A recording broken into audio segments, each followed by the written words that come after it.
Voilà. Alors bonsoir à toutes et à tous. Là, je voulais vous dire que je suis très très content d'être avec vous ce soir, puisque ça fait à peu près 17 ans que j'attends les jeunes de Veille Vegan. Donc du coup, vous étiez même pas nés. Mais bon, c'est pas grave. Et là, vous êtes là. Et j'espère que, parce que j'essaye de venir chaque mois en Israël et que je voudrais chaque mois faire un cours pour les jeunes. Donc je suis très très content que vous soyez là. Après, maintenant, il y a des gens qui ont triché, qui ne sont pas jeunes, mais c'est pas grave, puisqu'ils sont jeunes dans la tête, jeunes dans le cœur et jeunes sous la perruque. Alors, donc, il y a une Mishnah dans Pirkei Avot incroyable. C'est marqué là-bas, hein, Yeshua ben Perachi Omer, Aseh lecha Rav. Yeshua ben Perachi, il a fait, fais-toi un Rav, Kane lecha Chaver, acquiert-toi un ami, Ve'avedan et kol adam lekav zechut, et juge tout homme du bon côté. Alors nous, on va essayer de se concentrer sur cette notion-là. Mais qu'est-ce que ça veut dire qu'il faut juger tout homme du bon côté? D'abord, il n'y a pas que des gens bons. C'est connu d'ailleurs, surtout chez les fabricants de porc. Non, c'est pas grave. Donc il n'y a pas que des gens bien, il y a des gens méchants aussi, d'accord? Et si on va toujours voir le bon côté, on peut attraper une très grave maladie qui s'appelle la NIA, d'accord? Et de tomber sur des gens qui abusent de nous et qui profitent de nous et qui abusent de nous, d'accord? Donc c'est une réalité qui existe. Premièrement. Deuxièmement, est-ce que tu veux toujours voir du bon côté, ça concerne que les personnes ou ça concerne aussi les situations?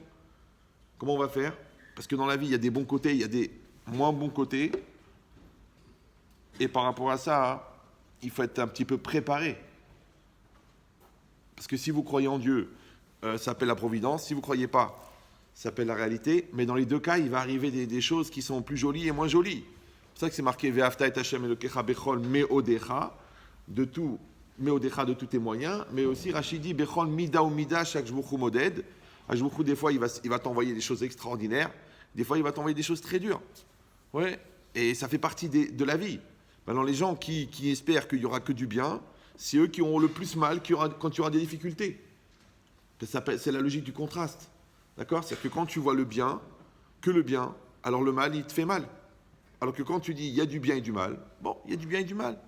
Tu fais du sport, ça fait mal aux muscles. Tu réfléchis, ça fait mal à la tête.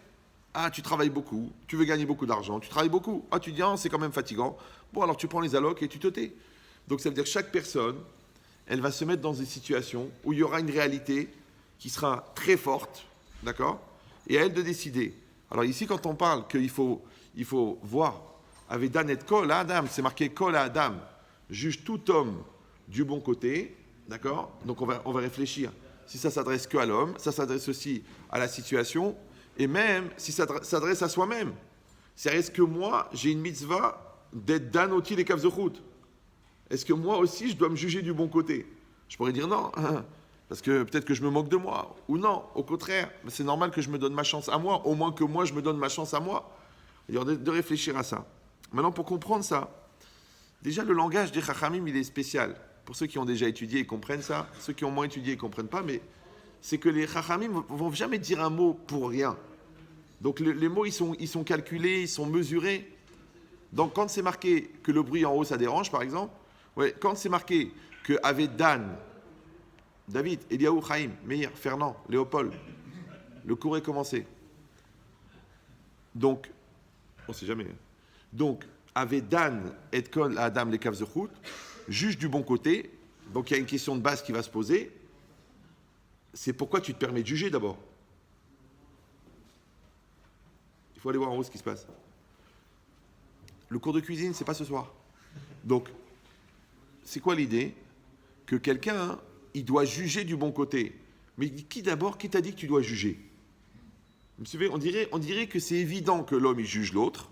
Et les Chachamim, ils ont dit, bon, si déjà tu juges, juge du bon côté. Mais c'est quoi, Vedan et Kol Adam les Kavzechut? Mais moi, je dis la première chose, de quoi je me mêle? De quoi je me mêle? Moi, j'ai ma vie, toi, tu as ta vie. Et c'est comme ça. Eh bien, il y a des gens différents. Il n'a pas compris. Il faut payer ou quoi? Encore pire. D'accord? Ah, il n'a pas compris la résonance. D'accord. Peut-être qu'il ne raisonne pas non plus. Mais c'est quoi l'idée? C'est que quand moi je me mets en situation de jugement, ça veut dire que je pense que l'autre il est inférieur. C'est-à-dire que moi je pense que moi je peux décider pour l'autre. Moi je pense que je peux savoir qu'est-ce qui est important, qu'est-ce qui n'est pas important. Mais déjà cette position mentale, elle est un peu bizarre. Elle est un peu psychiatrique. Oui, pourquoi? Parce que On est tous les mêmes.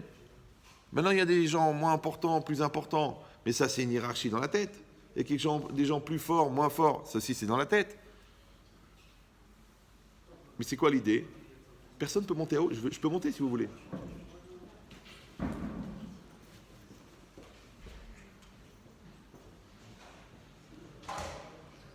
Mais c'est quoi l'idée?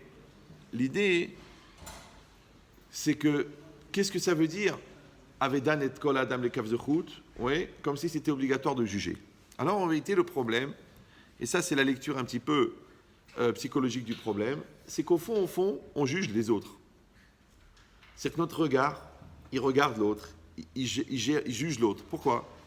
Parce que tant que quelqu'un n'a pas atteint ce qu'on appelle en français l'autonomie existentielle, ouais, le fait d'exister par soi-même, ou ce qu'on appelle en hébreu Baal Bechira, quelqu'un qui maîtrise son libre arbitre.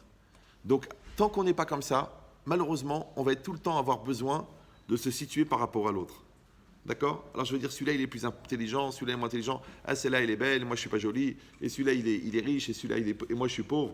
On se sent tout le temps obligé de se situer, comme s'il y avait un espèce de combat, que toi, tu as ta place, et moi, j'ai ma place, et on va voir qui c'est qui va gagner. Un peu comme dans la connaissance. C'est très bizarre à l'école, quand le prof, il vous dit, bon, maintenant, on va travailler sur les logarithmes. Oh, les logarithmes, oh monsieur, oh non, c'est compliqué, oh c'est difficile, je préférais les soustractions. Tu dis maintenant, on attaque les logarithmes, d'accord? Après on fait la leçon, après on fait les exercices, après on fait les interros. Et le gars dit alors que c'est quoi les logarithmes? Oh c'est nul, oh c'est dit à ses copains, oh là là, c'est t'angoisses pour rien, c'est nul, c'est nul. Je comprends pas, pourquoi un truc qui te stressait, maintenant tu trouves ça nul? Ou tu dis c'est impossible, on n'y arrivera jamais, plutôt mourir que d'atteindre ce niveau, et d'un seul coup, tu sais rien, mais c'est nul, c'est rien. C'est pareil dans tout, d'accord? On te dit, bon, tu vas travailler là-dedans. Oh, attends, je stresse, ok, j'ai une école d'ingénieur, mais c'est difficile. Après, quand tu travailles 6 mois, 1 an, c'est rien. Quand tu prépares la bar mitzvah, tu dis, il y a ça, il y a ça, il y a ça, il y a ça. Et après, la deuxième bar mitzvah, tu dis, non, tu dis à ta copine, t'angoisses pas, tu fais une liste, tu coches, c'est rien. Je comprends pas pourquoi une chose, elle t'angoisse quand tu la connais pas, et tu la trouves nulle quand tu la connais. Tu devrais dire, je connais pas, je connais pas, je connais, je connais. Pourquoi on a ce rapport comme ça avec l'inconnu, ouais, de stress, et avec le connu de dénigrement? C'est pareil avec les gens. Si je te dis, tu sais, tu vas rencontrer le grand patron de Rhône Poulenc, tu dis, oh là là, 400 000 employés, oh ça doit être un gars. Après, tu passes un week-end avec lui, tu joues au tennis, tu dis, bon, écoute, Maurice, il a rien de spécial, bon, il pèse quand même 228 millions d'euros par jour. Ouais, mais bon, c'est juste un homme, hein. C'est pareil, un rave, tu vois un rave. Moi j'étais choqué que mon rave, qui est une tête incroyable, sinon d'ailleurs je n'aurais pas appris chez lui, je voyais des gens qui n'étaient pas religieux qui lui tapaient sur l'épaule. Ils disaient alors Daniel, qu'est-ce que tu fais ce week-end et tout? Et moi je disais mais comment les mecs ils tremblent pas? Moi je tremblais. Et, ouais, en fait ils tremblaient pas parce qu'ils savaient pas ce qu'il avait dans la tête. Et comme lui il était sympathique et sociable, il croyait les gens que c'était un gars abordable. En vérité il n'était pas abordable dans sa tête. C'est-à-dire que c'est quelqu'un de très très très très très profond. Ouais. Moi qui mets à peu près 14 secondes pour cerner quelqu'un, ça m'a pris 4 ans. C'est beaucoup. Ouais. Parce que plus quelqu'un il est compliqué dans sa tête, plus il est essentiel, plus il est profond, plus c'est difficile d'avoir un rapport d'échange avec quelqu'un qui a un niveau supérieur. Il dit, mais je voyais des gens qui dénigraient. Pourquoi? En vérité, pourquoi? Parce que quand quelqu'un t'impressionne, ouais, tu as 2 solutions. Soit, c'est mieux là? Oui, non? Oula. Oh, c'est fort là. Mes très chers frères. Je ne sais pas si ça va marcher. Ça me rappelle un guilgoul de curé. Il faut le mettre là. Ouais, Razak. Que la cavote. On s'excuse, hein, mais comme c'est 3e. Voilà. Pas trop loin. Je crois que ça sert à rien là. Est-ce que c'est mieux là? Oui, non, oui. Levez la main ceux qui ne m'entendent pas. Levez la main ceux qui ne me voient pas. Et là je peux rien faire. D'accord. Alors. Comment ça fait comme ça? Comment il se tourne? Ah. Je sais pas. Peut-être il se tourne pas, non, comme ça? Non, c'est censé se tourner. Ah bah oui, c'est ça. D'accord. Je me disais, c'est pas normal. Ouais. Bravo. De quoi on parlait du coup? De refoula? Ouais. Non, ça veut dire quoi? Ça veut dire que si tu veux apprendre de quelqu'un, il faut que tu t'en rapproches et que tu vois la valeur et que tu l'admires. Parce qu'on ne peut pas apprendre de quelqu'un qu'on n'admire pas. On ne peut pas apprendre quelqu'un qu'on n'aime pas et on ne peut pas apprendre de quelqu'un qui ne nous intéresse pas. C'est comme ça. Ça, c'est une phrase de Rav Simcha Zissel, très importante, qu'il faut écrire sur des papiers, sur les murs, dans le dos de votre femme, comme ça vous le relisez de temps en temps. Tiens, tourne-toi, je vais réfléchir. C'est Ikar pnimiyut divrei arav enan nishma'in ela le talmid achafetz beyoter lishmoa. Je traduis ou l'essentiel de l'intériorité des paroles du Rav ne sont accessibles qu'à un élève qui désire intensément les entendre. C'est qu'il y a toujours l'extériorité des choses et l'intériorité des choses. Ça veut dire que tu peux être un spécialiste de ta vie ou tu peux être un spectateur de ta vie. Tu peux visiter la Chine en avion. Comment c'était? Rapide. Ou tu peux rentrer dans la profondeur des choses. Le problème, c'est que la profondeur des choses ne s'adresse qu'aux gens profonds. Par contre, les gens superficiels, ils vont rester à la superficie. Maintenant, après, chacun décide qu'est-ce qu'il veut vivre de sa vie. Il y a des gens qui veulent le présent, qui veulent kiffer, qui veulent chier, qui veulent passer, qui veulent oublier, qui veulent... Ouais. Il y a des gens qui veulent s'attacher, qui veulent profiter, qui veulent prendre, qui veulent avoir un enracinement, un kinyan. Ça dépend de chacun. Alors Hachem, il fait rencontrer des gens, de temps en temps, qui sont affolants, qui sont importants, qui sont intéressants, qui sont bouleversants. Le problème, c'est que le degré de profit que tu vas avoir de la personne, elle va dépendre de ta soif au départ. Parce que les gens intéressants, ne sont intéressants que pour les gens intéressés. Maintenant, les gens intéressants eux-mêmes, ils sont intéressants parce qu'eux-mêmes sont intéressés. Donc en fait, c'est un dialogue entre personnes intéressées. Maintenant, toi, tu dois entretenir l'intérêt chez la personne pour qu'elle s'intéresse. Et ça, tu peux le faire que si tu es intéressant. D'accord? Et elle-même, elle ne pourra toucher ce qui est vraiment intéressant chez toi que si elle-même, elle s'intéresse. Donc ça tourne en rond. Oui? Et bien c'est exactement pareil dans la vie.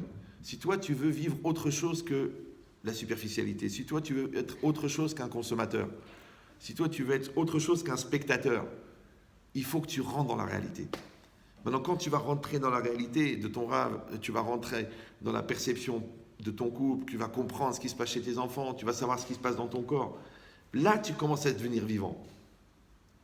Mais si ça ne t'intéresse pas, parce que ça te prend la tête, parce que tu n'as pas les nerfs, parce que d'être un CON quelque part, c'est une marque, c'est dommage, parce que tu vas passer à côté de choses tellement importantes, tellement énormes, que c'est chaval, que le jour où tu vas te réveiller, les 3 quarts sont passés. Parce qu'il faut savoir que la prise de conscience, quand elle n'est pas volontaire, c'est que c'est l'Yetzirah qui te laisse. Et si l'Yetzirah il te laisse prendre conscience, c'est que déjà trop tard. Monsieur vous, non? C'est comme les gens qui se tassent, ils disent « Ah, j'ai une boule, ah, c'est rien. » Puis un jour, ils vont chez le docteur, ils disent « Écoutez, docteur, j'ai une boule. Je pensais que c'était la digestion. » Le gars, il dit « Non, c'est une tumeur, mais elle est grosse comme un pamplemousse. » Alors tu dis « Mais qu'est-ce qu'on peut faire ?» Tu dis « Kaddish. » Mais vous savez combien de temps ça prend un cancer pour se développer? 15 ans. C'est combien de temps ça prend la bêtise pour se développer? À peu près le même temps. Mais au moins la tumeur, tu peux la toucher. Ben, c'est exactement pareil. Si quelqu'un n'est pas dans une vigilance permanente de ne pas devenir débile, c'est sûr qu'il va le devenir. Il n'y a pas. C'est naturel. Quand quelqu'un il veut être bête, on dit reste naturel, ça va venir. Oui.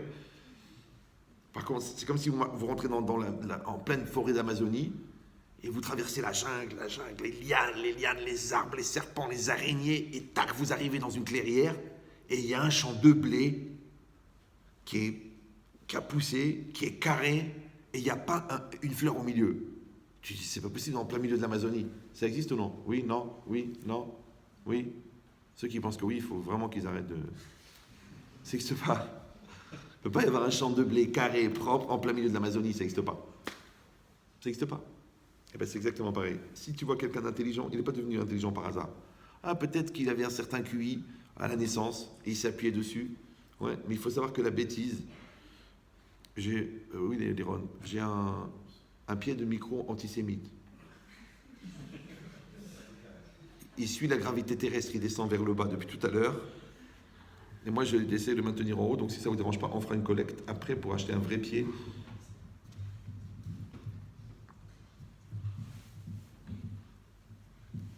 Je lui fais mal, là, j'espère qu'il ne va pas m'en vouloir. Donc c'est quoi l'idée? L'idée, c'est ce qui est marqué ici, que de toute façon, un homme, qu'on le veuille ou non, ouais, il juge. Pourquoi? Parce que l'œil, il juge, l'œil, il jauge, d'accord? Vous voyez un meuble, la couleur, elle vous plaît pas. Vous rentrez quelque part, l'ambiance, ça vous intéresse pas. La tête de la personne, tu dis, je le trouve pas, je le sens pas, il me plaît pas. Donc c'est quoi l'idée? C'est que de toute façon, notre œil, il fabrique ça. Alors pourquoi, encore une fois? Parce qu'on est dans un conflit d'existence. Que l'autre, il existe et moi, j'existe. Et moi, j'ai l'impression que l'autre, en existant, m'empêche d'exister. Donc comment je vais faire? Je suis obligé de le rabaisser. Ça s'appelle la Megadel et Asmo al-Kalun Travero, celui qui va se grandir en rabaissant l'autre. Et ça, c'est un phénomène physique incroyable. Vous savez que le niveau de la mer, c'est le niveau zéro. Vous savez ça? Quand tu dis cette montagne, elle fait 4000 mètres, Yerushalayim, c'est à 700 mètres. C'est 700 mètres par rapport au niveau de la mer qui est le niveau zéro. Donc a priori, c'est un niveau qui est objectif. C'est le niveau zéro. Maintenant, il y a un gars, qu'est-ce qu'il fait? Il va au bord de la mer. Il dit, alors, le niveau de la mer, il est objectif? Il dit oui. Et il est constant? Il dit oui, il reste tout le temps. Ah bon? On va voir. Alors qu'est-ce qu'il fait? Il se baisse. Il dit, tu vois, la mer, elle monte. Après, il se met sur la pointe des pieds. Il dit, la mer, elle descend. Alors il dit, mais non, c'est toi qui as bougé. Alors, il y a des gens, ils font ça. Qu'est-ce qu'ils font? Ils traitent tout le monde d'imbécile, comme ça, ils ont l'impression qu'ils sont intelligents. Ou le contraire. Ils vont dire, tout le monde, il est bon, lui, il est intelligent, lui, il est beau, lui, il est riche. Comme ça, eux, ils se sentent nuls.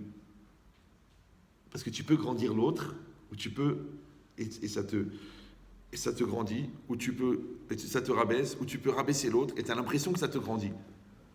Donc cette idée-là, que par rapport à la connaissance, comme j'ai dit, quand tu comprends rien, tu t'affoles, tu paniques. Mais pourquoi tu paniques? Tu n'es pas espagnol, d'accord? Non, parce que tu as un malaise par rapport à l'ignorance. Et c'est vrai, vous posez une question à quelqu'un, et vous lui donnez la réponse, d'accord? Il dit, bon, ok, j'ai compris la question, j'ai compris la réponse. Mais si vous posez une question à quelqu'un et vous ne lui donnez pas la réponse, et vous attendez 1 jour, 2 jours, 3 jours, 6 mois, 1 an, et bien après, quand vous lui donnez la réponse, il n'est pas d'accord. Il dit non, c'est pas évident, qui a dit, où c'est marqué, je suis pas d'accord, c'est pas mon opinion. Mais papa, pourquoi? Si je te donne la réponse tout de suite, tu l'acceptes. Si je te la donne au bout d'1 an, tu la refuses. Pourquoi? Je vais t'expliquer pourquoi. Parce que la question, c'est un problème intellectuel. Vous savez ou non? La question, c'est un problème intellectuel. C'est une question intellectuelle.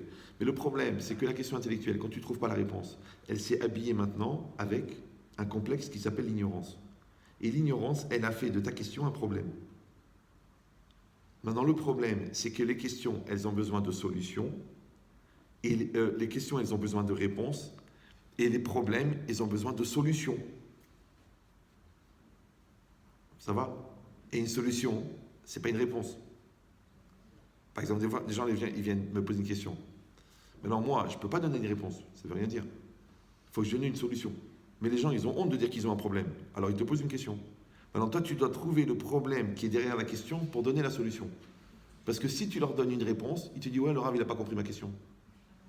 Alors qu'en fait, c'est toi qui as menti parce que tu n'as pas dit que tu avais un problème. Vous me suivez ou... Ouais, ben c'est exactement pareil. Maintenant, pour avoir l'honnêteté de dire j'ai un problème quand on a un problème, c'est déjà un travail sur la gava, sur la anava, sur la connaissance de soi, sur la maîtrise de soi. C'est déjà un travail. Ça s'appelle être soi-même.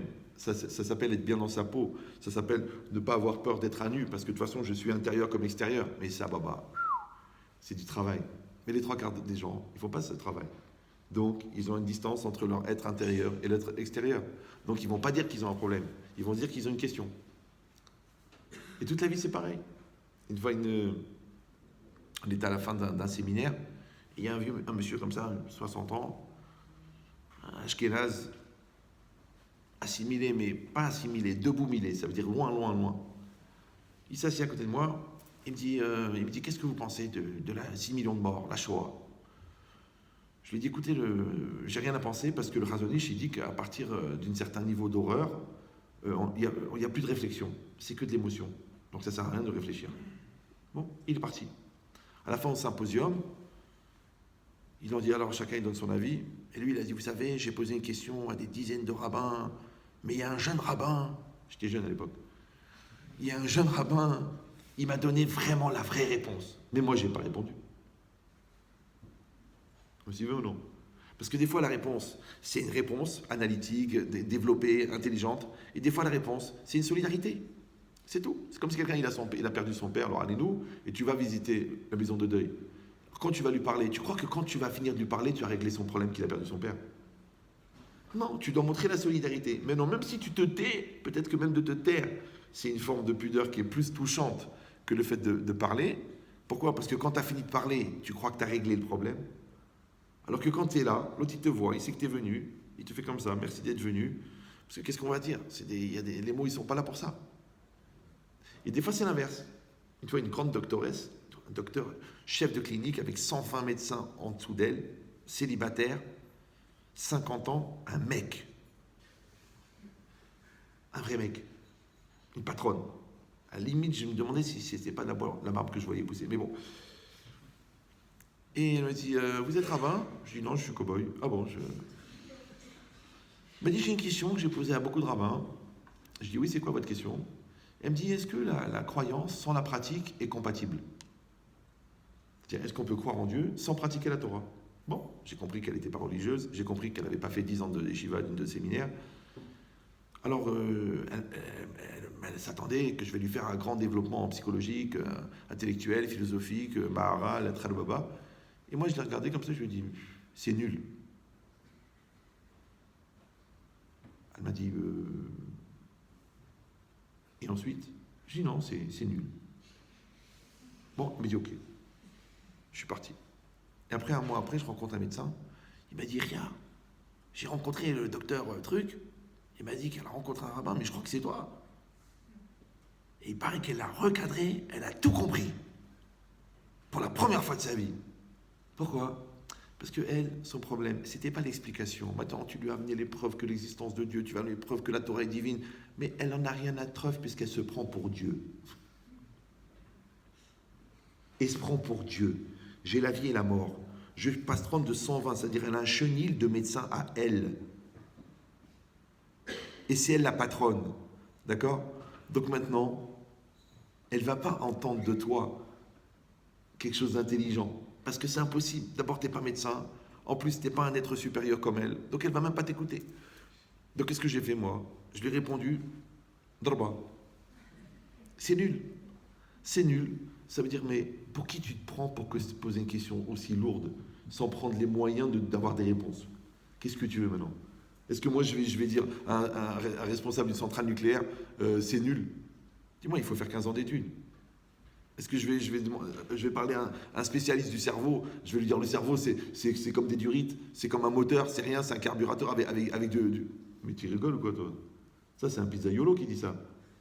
Le gars, il a fait 6 ans de médecine et 3 spécialités pour faire la chirurgie du cerveau. Neurologie, neurochirurgie, neuro-truc. Et toi, tu viens chez moi, tu dis, c'est vrai ou non? Donc, c'est ça l'idée. L'idée, c'est d'apporter la bonne réponse à la bonne personne. Ça va? Maintenant, le souci, c'est que pour ça, il faut que tu arrives à juger et à jauger en 4 secondes. Et que tu comprennes en fin de compte qu'une question, elle peut devenir un problème si elle est mal gérée. Maintenant, qu'est-ce qui fait qu'une question devient un problème? On a dit, c'est que quand le temps passe et que tu n'as pas de réponse, ça devient un problème. Pourquoi? Parce que maintenant, la question, elle s'est enrobée d'un problème psychologique qui s'appelle le complexe de l'ignorance. Parce que je ne sais pas, parce que je ne comprends pas, parce que je suis nul. Mais ça va pas, il faut décider. Ou tu es dans la réflexion, ou tu es dans la psychiatrie. Et dans tout, c'est pareil. Tu as un conflit avec quelqu'un. Au début, c'est un problème d'argent. Après, ça devient un problème de gava. Après, ça devient un problème de haine. D'accord? C'est pareil. Maintenant, tu as un problème avec tes parents. Au début, c'est un problème de compréhension. Après, c'est un problème de génération. Après, ça devient un problème de fracture. Mais comment c'est arrivé là-bas? C'est quand même bizarre, non? Alors, je te dis pourquoi, c'est très simple. Parce que le problème, c'est que les choses, elles dégénèrent. C'est comme un cadavre. C'est quelqu'un qui est vivant. Ils sont à peu près bons selon le niveau du déodorant qu'il utilise. Mais quand quelqu'un y meurt, je peux te dire qu'au bout d'un moment, ça commence à sentir très, très, très mauvais. Mais qu'est-ce qui s'est passé? Qu'est-ce qui s'est passé? On a mis des produits dedans. On l'a pourri. On l'a sali. Non! Il a dégénéré. Vous me suivez ou... Eh bien, dans la vie, si tu n'es pas dans une dynamique de t'améliorer, tu sais que tu vas dégénérer. Et ça va sentir mauvais. Le problème, c'est qu'à un moment ou à un autre, c'est toi qui vas légitimer le fait que ça sent mauvais. Parce que qu'est-ce qu'il dit le paresseux? Il dit que l'eau, elle est froide. Vous me suivez ou non? Qu'est-ce qu'il dit le paresseux? que le radin, il va dire que les parfums sont chers, que les déodorants sont volatiles, que ça dure même pas 24 heures. Moi, j'ai beaucoup lu de livres sur les camps de la mort. Beaucoup. Mais que des témoignages.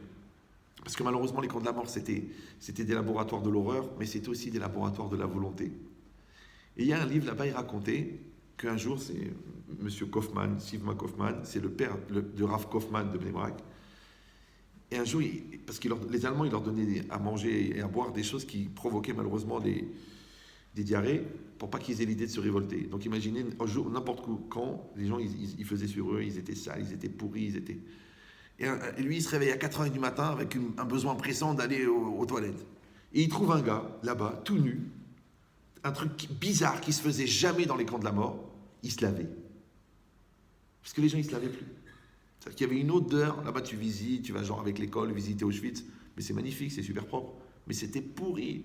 Avant, il n'y avait pas de toilette. Ils crevaient des fosses septiques, et les gens ils faisaient dessus, après ils les bouchaient. Ils recommençaient, il y en avait partout. Quand ils faisaient l'appel, les gens ils restaient 5 heures debout. Ils faisaient sur eux. Il y avait une odeur, mais impossible à supporter. Et le gars, à 4 heures du matin, il a une pierre parce qu'ils n'ont pas de savon, et l'eau elle est glacée, parce que c'est en Pologne, et il se lave. Alors lui, il le regarde comme ça, et il dit, mais qu'est-ce que tu fais à te laver?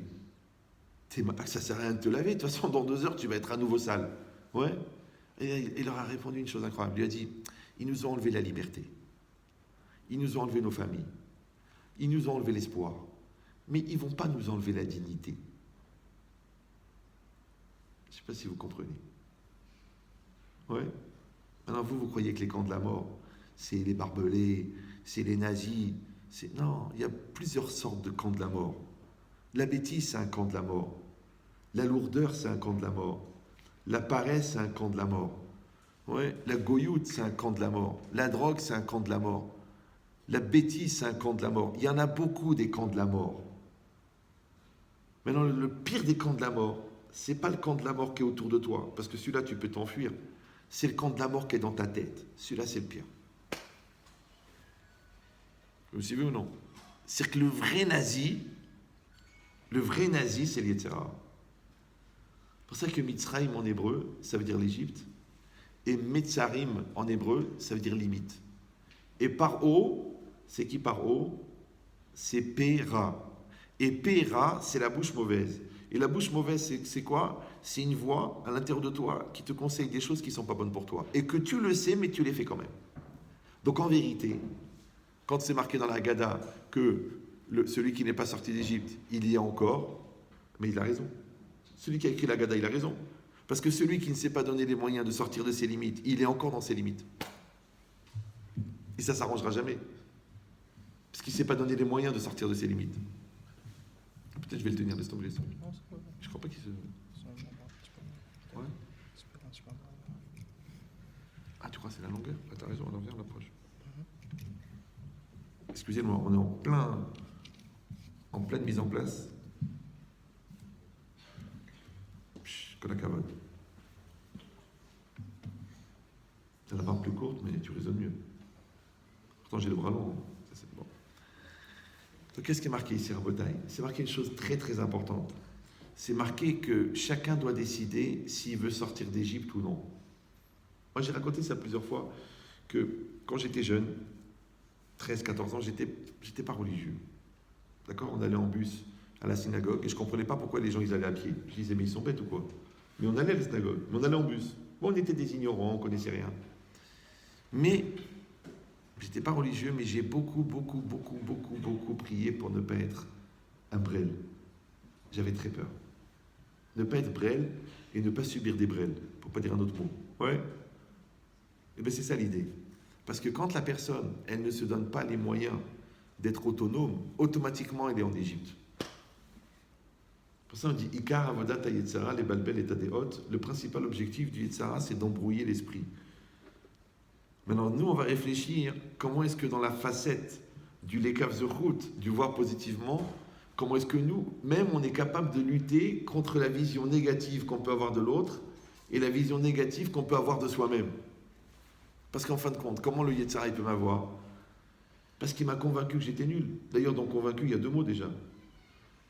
Alors que le contraire, si la personne elle dit, mais c'est pas du tout, mais pourquoi? Mais je vais faire, je vais développer, je vais grandir, je vais approcher, je vais faire. Cette logique-là, c'est l'anti-autodestruction. Et ça, c'est le principal objectif. Le principal objectif du Yetzer Hara, c'est d'enlever la simcha et l'hypopanouille. Parce que c'est marqué Mish, en Yetzer Hara sholet et la bemish et l'hypopanouille, vemish et eno besimcha. Le Yetzer Hara ne peut s'attaquer qu'à celui que l'hypopanouille. C'est quoi l'hypopanouille? Son cœur est libre. Mais c'est quoi le cœur? Les gens ils croient que le cœur c'est les émotions, le cœur c'est ton chidour. Mais non, détends-toi, tu as 17 ans. D'accord? Non, le cœur c'est ton intériorité. Panouille, ça veut dire qu'il est vide. Mais il est vide de quoi? Il est vide de toi. Là, t'es que le toi. Vous me suivez ou non? Ça veut dire que si toi, tu n'as pas conquis ta personne, si tu n'as pas construit ta personne, si toi-même tu n'es pas en toi, donc il y a quelqu'un d'autre. Je ne sais pas quel niveau vous avez atteint en physique, mais il y a une loi en physique qui dit la nature n'aime pas le vide. C'est extraordinaire. La nature n'aime pas le vide. Donc quand tu as une bouteille d'eau et que tu la vides, cette bouteille, elle se remplit d'air. Qui c'est qui a mis l'air? La nature. Rien. Ça s'appelle l'air de rien. En fait, celui qui a mis l'air, c'est celui qui a enlevé l'eau. Vous suivez ou non? C'est-à-dire que si toi, tu n'es pas dans une dynamique de te remplir la tête, ta tête, elle va être vide. Si toi, tu n'es pas dans une dynamique de te remplir ta vie, elle va être vide. Si toi, tu n'es pas dans une dynamique de construire ton couple, eh bien ton couple n'est pas construit. Il n'y a pas de miracle. Il faut arrêter de croire au miracle. Dans les midotes, dans la construction personnelle, dans le chinour, dans le couple, il n'y a pas de miracle. Travaille et tais-toi. Mais les gens, ils sont paresseux, parce qu'ils croient que la paresse, c'est seulement de soulever des cailloux. Non, même la paresse d'exister. Moi, j'étais choqué quand je parlais avec des gens, quand j'avais 17, 18 ans, et que le gars, il me disait, écoute, ça me prend la tête. Alors, je rappelle, pour ceux qui n'ont pas compris, que la fatigue est un phénomène musculaire, et que le cerveau n'est pas un muscle. Donc, tu ne peux pas avoir la tête fatiguée, ça n'existe pas. Ouais. Et la makwa, que le cerveau, c'est un outil. Et si tu ne l'utilises jamais, c'est vrai que quand tu vas l'utiliser, tu vas avoir l'impression qu'il est fatigué parce que tu ne l'utilises jamais. C'est comme une fois, j'ai fait une conférence, un gars il m'a arrêté, il m'a dit, mais grave, je m'excuse de vous interrompre, mais j'ai délancé comme ça. Je dis, ben, c'est normal, tu utilises ton cerveau, c'était la première fois. Il était tout neuf, le gars, il aurait pu le revendre sur eBay. D'accord? Ça veut dire que quand la Gemara, elle dit, Ikar Shmateta Zvara, le principal de l'étude, c'est la Zvara. Zvara, ça veut dire, l'asbir, ça veut dire, mistaber, ça veut dire réfléchir. Il faut que tu sens que ça travaille là-dedans. Maintenant, quelqu'un va dire, mais à quoi ça sert d'être intelligent? De toute façon, on est là pour consommer. Alors moi, je vous souhaite, si Dieu veut, que vous ne deveniez pas des produits de consommation. Parce que quand vous croyez que vous consommez, en fait, c'est vous qui êtes consommé par la société. Toi, tu crois que tu rentres dans le magasin, tu achètes ce que tu veux. Mais non, tu achètes ce que le magasin te propose. Donc en fait, c'est le magasin qui te consomme. Tu t'appelles un pouvoir d'achat. C'est pas que toi, tu es en train d'appliquer ta liberté d'acheter. Puisque de toute façon, avec la publicité, tu es obligé d'acheter ce qu'il y a. Et en plus, tu es obligé de l'acheter parce que c'est en solde. Et en plus, tu es obligé de l'acheter parce que ton copain, il l'a. Donc en fin de compte, tu es libre de quoi? Alors, je ne sais pas quel est votre niveau d'exigence de liberté. Je ne sais pas jusqu'à quel point vous pensez que la liberté, c'est important. Je ne sais pas. Peut-être que vous êtes tranquille, que vous voulez être des brels. C'est possible. Alors, on va tous chanter Frère Jacques, le chant de ralliement des brels. Mais si vous voulez faire autre chose de votre vie, sachez qu'il vaut mieux commencer tôt. Parce que plus tu commences tard, plus c'est violent. Je rappelle cette phrase célèbre de Ben Chetrit, plus le sommeil est profond, plus le réveil est violent. Vous vous rappelez de cette phrase ou non? En fait, c'est un copain qui dit à son copain, écoute David, réveille-moi à 5 heures. Le gars, il dit, ok. Mais tu me réveilles, j'ai un rendez-vous très important. Ok. Bon, l'autre, il vient à 5 heures, il dit, David, lève-toi, il dort. Il le pousse, il dort. Il lui marche dessus, il dort. Il lui jette un seau d'eau, il dort. C'est un sommeil profond, hein, ce qu'on appelle un sommeil de jeune. D'accord? Et il lui jette un seau d'eau, il dort. Il lui met une chénifie à fond, il dort. À la fin, il n'en peut plus. Il prend 2 fils électriques. Il est dénude des 2 côtés, il met dans la prise, 2 dans la bouche. Le mec, il saute en l'air. Ouah, il se m'a crié, lui qui se plaignait toujours de ne pas être au courant. Il dit, mais t'es un malade. Tu m'as mis les fils électriques dans la bouche. Il dit, non. D'abord, je t'ai parlé. Après, je t'ai appelé. Après, je t'ai crié. après je t'ai remué, après je t'ai piétiné, après je t'ai trempé, après je t'ai branché. Alors je vous donne la phrase très connue de Ben Chetrit. La violence du réveil dépend de la profondeur du sommeil. Plus tu dors profondément, plus le réveil est violent. Donc c'est toi qui as choisi la violence. Vous me suivez ou non? Celui qui se retrouve avec un divorce horrible, mais parce que ça fait 14 ans de mariage dans le sommeil, dans le coma. Vous me suivez ou non? Celui qui découvre que son associé le vole depuis 20 ans, c'est parce qu'il n'a jamais refait les comptes. On a confiance, ok, mais baba, donne-moi les livres que je vois ce qui se passe, fais-moi voir la banque. Ah non, tu sais, c'est un cousin, oh, il est religieux, oh non. Fais-moi voir les comptes, s'il te plaît. Ah, t'as pas confiance, ça veut dire quoi?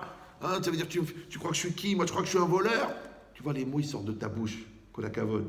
Viens, on regarde les comptes. Déjà, quand tu veux pas que je regarde les comptes, je sais que t'es un voleur. C'est toi-même, tu t'accuses. Oui? Après, tu tombes des nues, tu dis, écoutez, je m'y attendais vraiment pas. Rav, je suis choqué, j'ai découvert des choses, j'ai découvert ça, j'ai découvert... Mais la découverte, c'est pour Christophe Colomb. Vous suivez ou non? L'autre, il a découvert que son fils, ça fait 1 an et demi qu'il va plus à l'école. Mais tu suis pas les devoirs. L'autre, il a découvert qu'il a besoin de beaucoup d'argent de poste, qu'il reste longtemps aux toilettes et qu'il sort avec les yeux vitreux. Qu'est-ce que tu crois qu'il fait là-bas? Des mots croisés. Et cette odeur, c'est quoi? Des tiges de cerises. Eh bien, écoutez, je ne m'y attendais pas du tout, surtout qu'il est dans une école hyper religieuse. Pourquoi le Yetzara, il est mort à l'entrée de Beit Vegan? On a retrouvé son cadavre. Il est en pleine forme, il a une pêche de folie, et en plus, il sait qu'ici, il va trouver des proies de valeur. Alors pourquoi il va aller s'embêter à déchirer, à déchiqueter des jetés de 100 km de Provins, alors qu'il peut avoir des tzadikim juste en face de Kol Torah?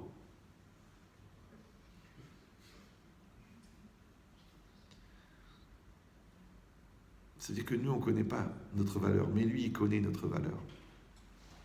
C'est le Rabbi de Lubavitch, il disait, les nazis, ils employaient 200 et 300 hommes pour aller chercher un enfant juif. Vous savez, des fois, on cachait des juifs dans des maisons, on cachait des enfants, les parents, ils étaient partis ou cachés ou déportés, et les orphelins, on les cachait dans des maisons d'orphelins goy. Malheureusement, il y avait une dénonciation, et les responsables de la maison, ils disent qu'on ne peut plus vous garder, alors enfuyez-vous. Maintenant, imagine la détresse d'un enfant de 7 ans et demi qui court dans la forêt. Et derrière lui, il y a 200 SS, les mecs qui reviennent de Russie. Ils font 1m80, ils pèsent 100 kilos. Ils ont arraché des gorges avec leurs mains. Ils le cherchent. Lui, il a 7 ans et il le cherche. Et tu prends la photo, tu dis, mais ils n'ont rien à faire, ces gars-là. Ils sont 200 en train de courir après un enfant. Mais qu'est-ce qu'il va leur faire? Ok, c'est la guerre, il y a un ennemi en face de toi. Lui, c'est un commando anglais, toi, tu as un commando allemand. Ok, c'est la guerre, ok. Mais laquelle guerre? L'autre, il a 7 ans. Il fait pipi sur lui de peur. Il court dans la forêt, il s'affole. Et l'autre, ils sont là. Moi, j'étais pas dans les camps de la mort. Hein. Mais quand je m'arrête en Allemagne et que le train s'arrête et qu'on entend Achtung, Achtung, déjà, je vais mourir. Je vais mourir, il n'y a rien maintenant, il n'y a rien. C'est juste en Allemagne, Achtung, Achtung. C'est-à-dire, je suis dans les camps de la mort. Je descends du train, je vais vers la chambre à gaz. Alors imagine l'enfant de 7 ans avec les 200 SS qui lui courent après. Alors il a dit le Rabbi de Lubavitch, si les SS, ils étaient capables d'envoyer 200 personnes pour aller attraper un enfant juif, ça veut dire qu'ils ont compris la valeur d'un enfant juif.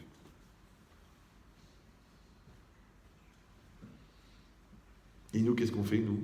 On gaspille un enfant juif. On laisse pourrir un enfant juif. Mais je ne parle pas des parents, moi. Je parle de la personne elle-même. Elle-même, la personne, elle sait qu'elle est un enfant juif et elle se laisse pourrir par des nazis. Parce que nazi, c'est parti nazi, c'est nazion, c'est bande de nazis. C'est comme ça qu'on leur reconnaît les nazis. Ouais. Donc c'est ça l'idée. L'idée, c'est de dire jusqu'à combien moi-même je me juge positivement pour savoir que je vaux ce que je vaux. Maintenant, le fait que tu saches que tu vaux, ça ne t'oblige pas forcément à choisir ta voiture, parce qu'il y en a qui pensent qu'il faut acheter une Volvo parce qu'elle vaut le veau qui est dedans. Volvo. Vous avez un taux de réactivité qui est proche du coma. Pour des esprits rapides, quand même, c'est étonnant. Mais c'est quoi l'idée? C'est que la personne, elle a compris ça. Elle a compris la valeur. Mais le problème, c'est que pour que la personne, elle comprenne la valeur, il faudrait qu'elle soit, attention, assez proche d'elle pour connaître sa valeur et assez éloignée d'elle pour se rendre compte qu'elle parle d'elle. Vous me suivez ou...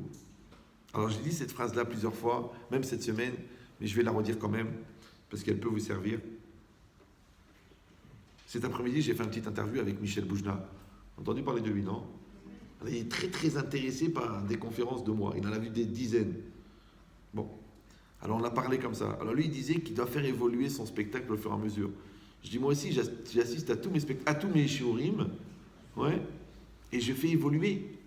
Un rabbin, il m'a dit, dis-moi, il y a 30 ans que tu enseignes, tu es encore à la mode. Je lui ai dit, je suis un produit évolutif.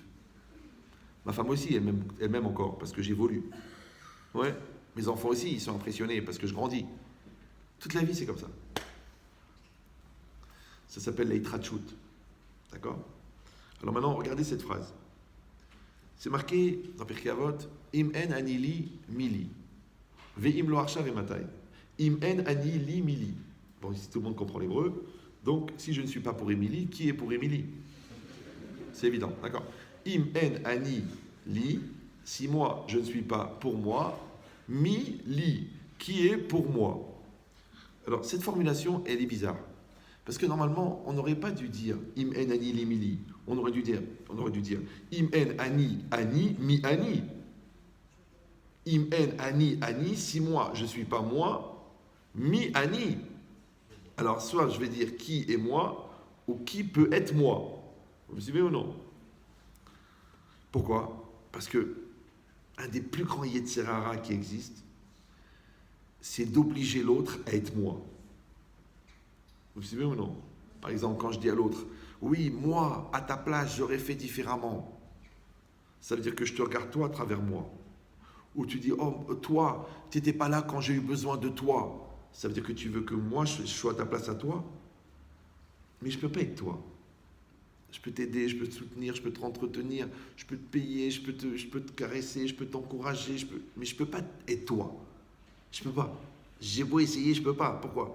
Parce que si moi je suis toi, tu sers à quoi toi? Et le bon Dieu, il en a mis deux. Tu crois que c'est une doublette? C'est-à-dire que toi, tu es important et moi, je suis important. Ok. Alors donc, si c'est comme ça, pourquoi on n'a pas marqué im en ani ani mi ani? Si moi, je ne suis pas moi, qui est moi? Ouais. Pourquoi on a marqué im en ani li mi li? Et c'est quoi li? Li, c'est pour moi. Im en ani li. Si moi, je ne suis pas pour moi, mi li. Qui est pour moi? Alors là, ça devient compliqué. Ça veut dire qu'il y a moi et il y a moi. Et il y a un moi qui s'occupe de moi pour que mon moi devienne moi. Et ouais, combien vous êtes? C'est bizarre, non? Vous me suivez ou non? Ça veut dire qu'il y a mon moi qui est là et il y a un autre moi. Il s'occupe de moi. Quand j'avais 14-15 ans, comme ça, j'avais un ami, il s'appelait Alexandre.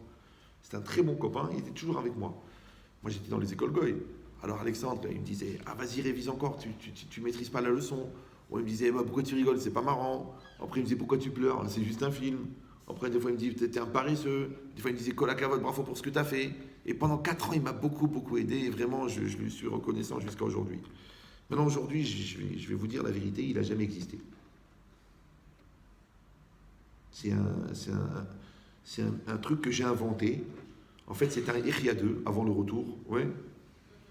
C'est un gars, moi, en parallèle de moi, qui me regardait moi pour m'aider à moi. En français, on appelle ça l'introspection, la projection, mais je ne savais pas, moi j'avais 15 ans.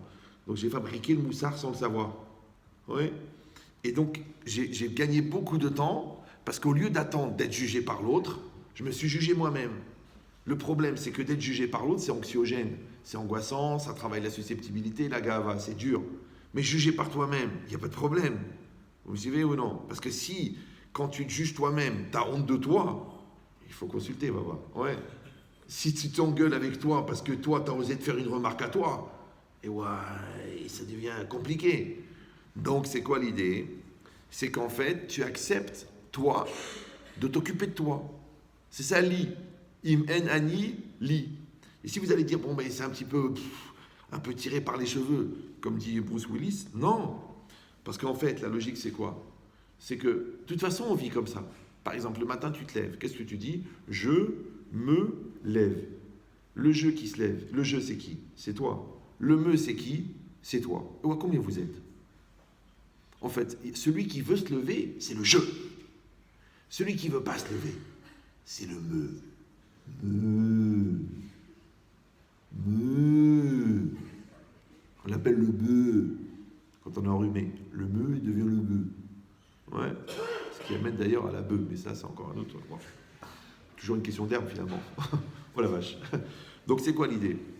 C'est que la personne, en fait, il y a une personne en toi qui veut se lever, c'est le je, et une personne qui ne veut pas se lever.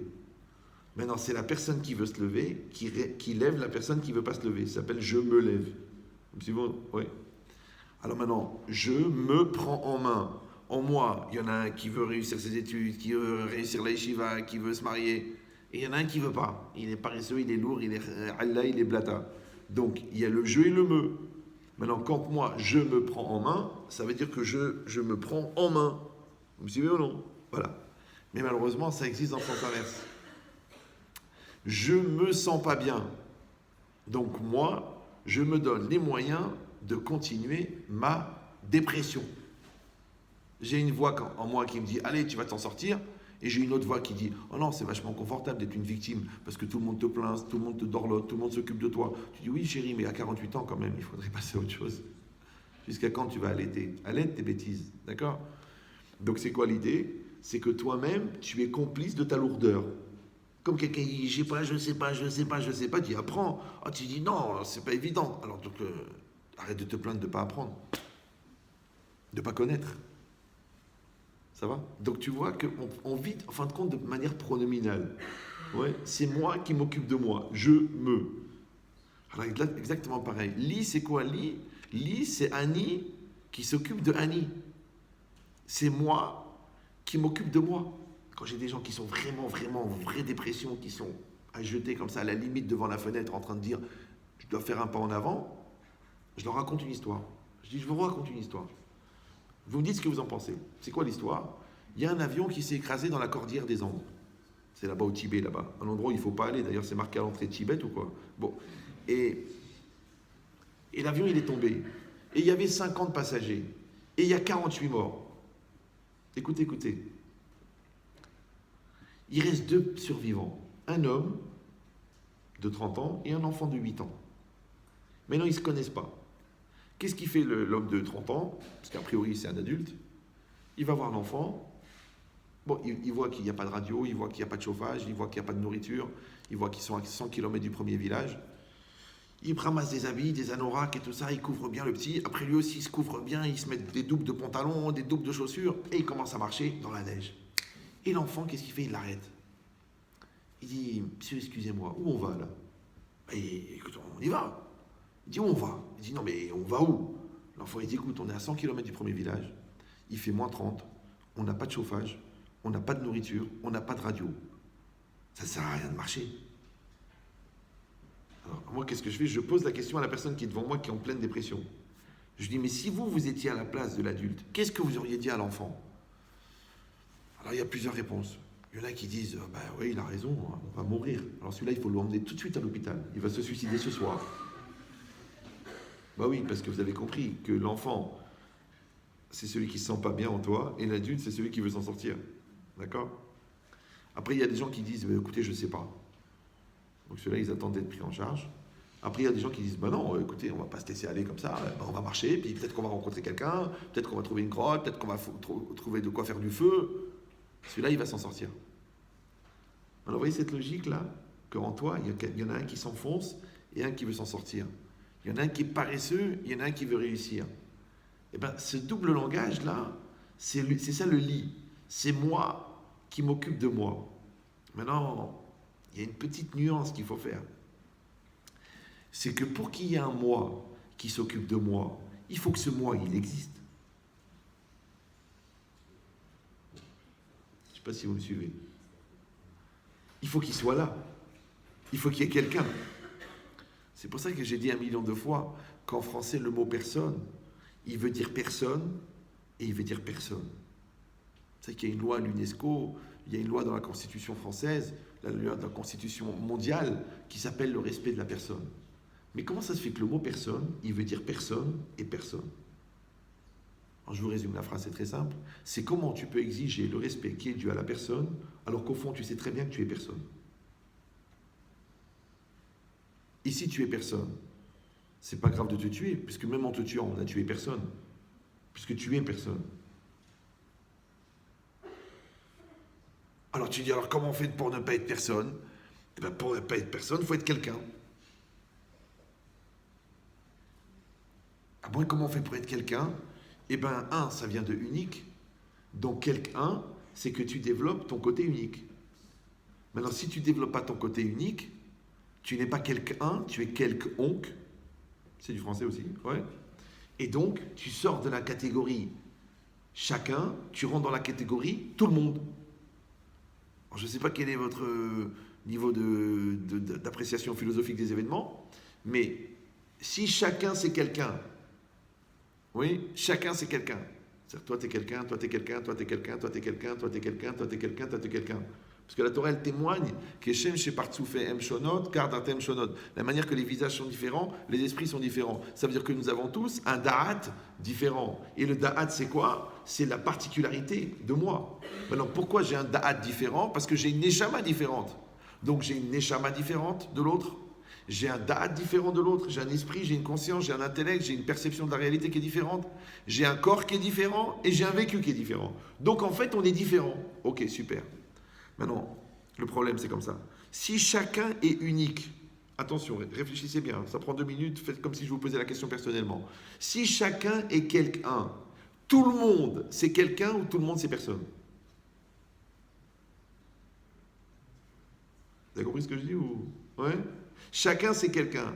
Maintenant, il y a une entité qui s'appelle toi, toi, toi, toi. Il y a une autre entité qui s'appelle tout le monde. Ça s'appelle un cibourg, ça s'appelle un groupe, ça s'appelle une ambiance, ça s'appelle une famille, ça s'appelle tout le monde. Maintenant, est-ce que tout le monde c'est quelqu'un? Oui ou non? Chacun c'est quelqu'un, mais tout le monde c'est personne. Qu'est-ce que vous en pensez? Tout le monde c'est quelqu'un ou personne? N'ayez pas peur, on est entre nous. C'est quelqu'un? Tout le monde c'est quelqu'un? Tu peux parler à tout le monde? Tiens, je vais appeler tout le monde. Mais non. Chacun, c'est quelqu'un, mais tout le monde, c'est personne. Alors la question, elle est grave. Écoutez bien ça. Et si vous n'arrivez pas à l'écouter, c'est que ça vous concerne et le Yetzar vous empêche de l'écouter. C'est que si toi, tu sais que quelqu'un, c'est quelqu'un et que tout le monde, c'est personne, comment tu espères devenir quelqu'un en faisant comme tout le monde?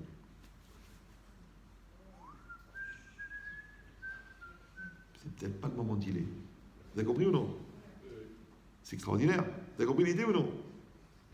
Elle est belle, non? Ah, j'ai bien fait de venir. Vous avez compris ou non? Parce qu'il y a ce qu'on appelle le groupe. Il y a l'attirance de faire partie d'un groupe, d'un club, d'une bande, d'un gang. Ouais. Mais le gang, c'est personne. Le groupe, c'est personne. C'est rien du tout. C'est que de l'air. Parce que tous les copains, tous les potes, tous les copines, au moment de la réalité, il n'y a plus personne. Tu sais, si un gars du groupe, il a atteint du cancer, il ne peut pas dire aux copains, allez, on en prend 10% chacun.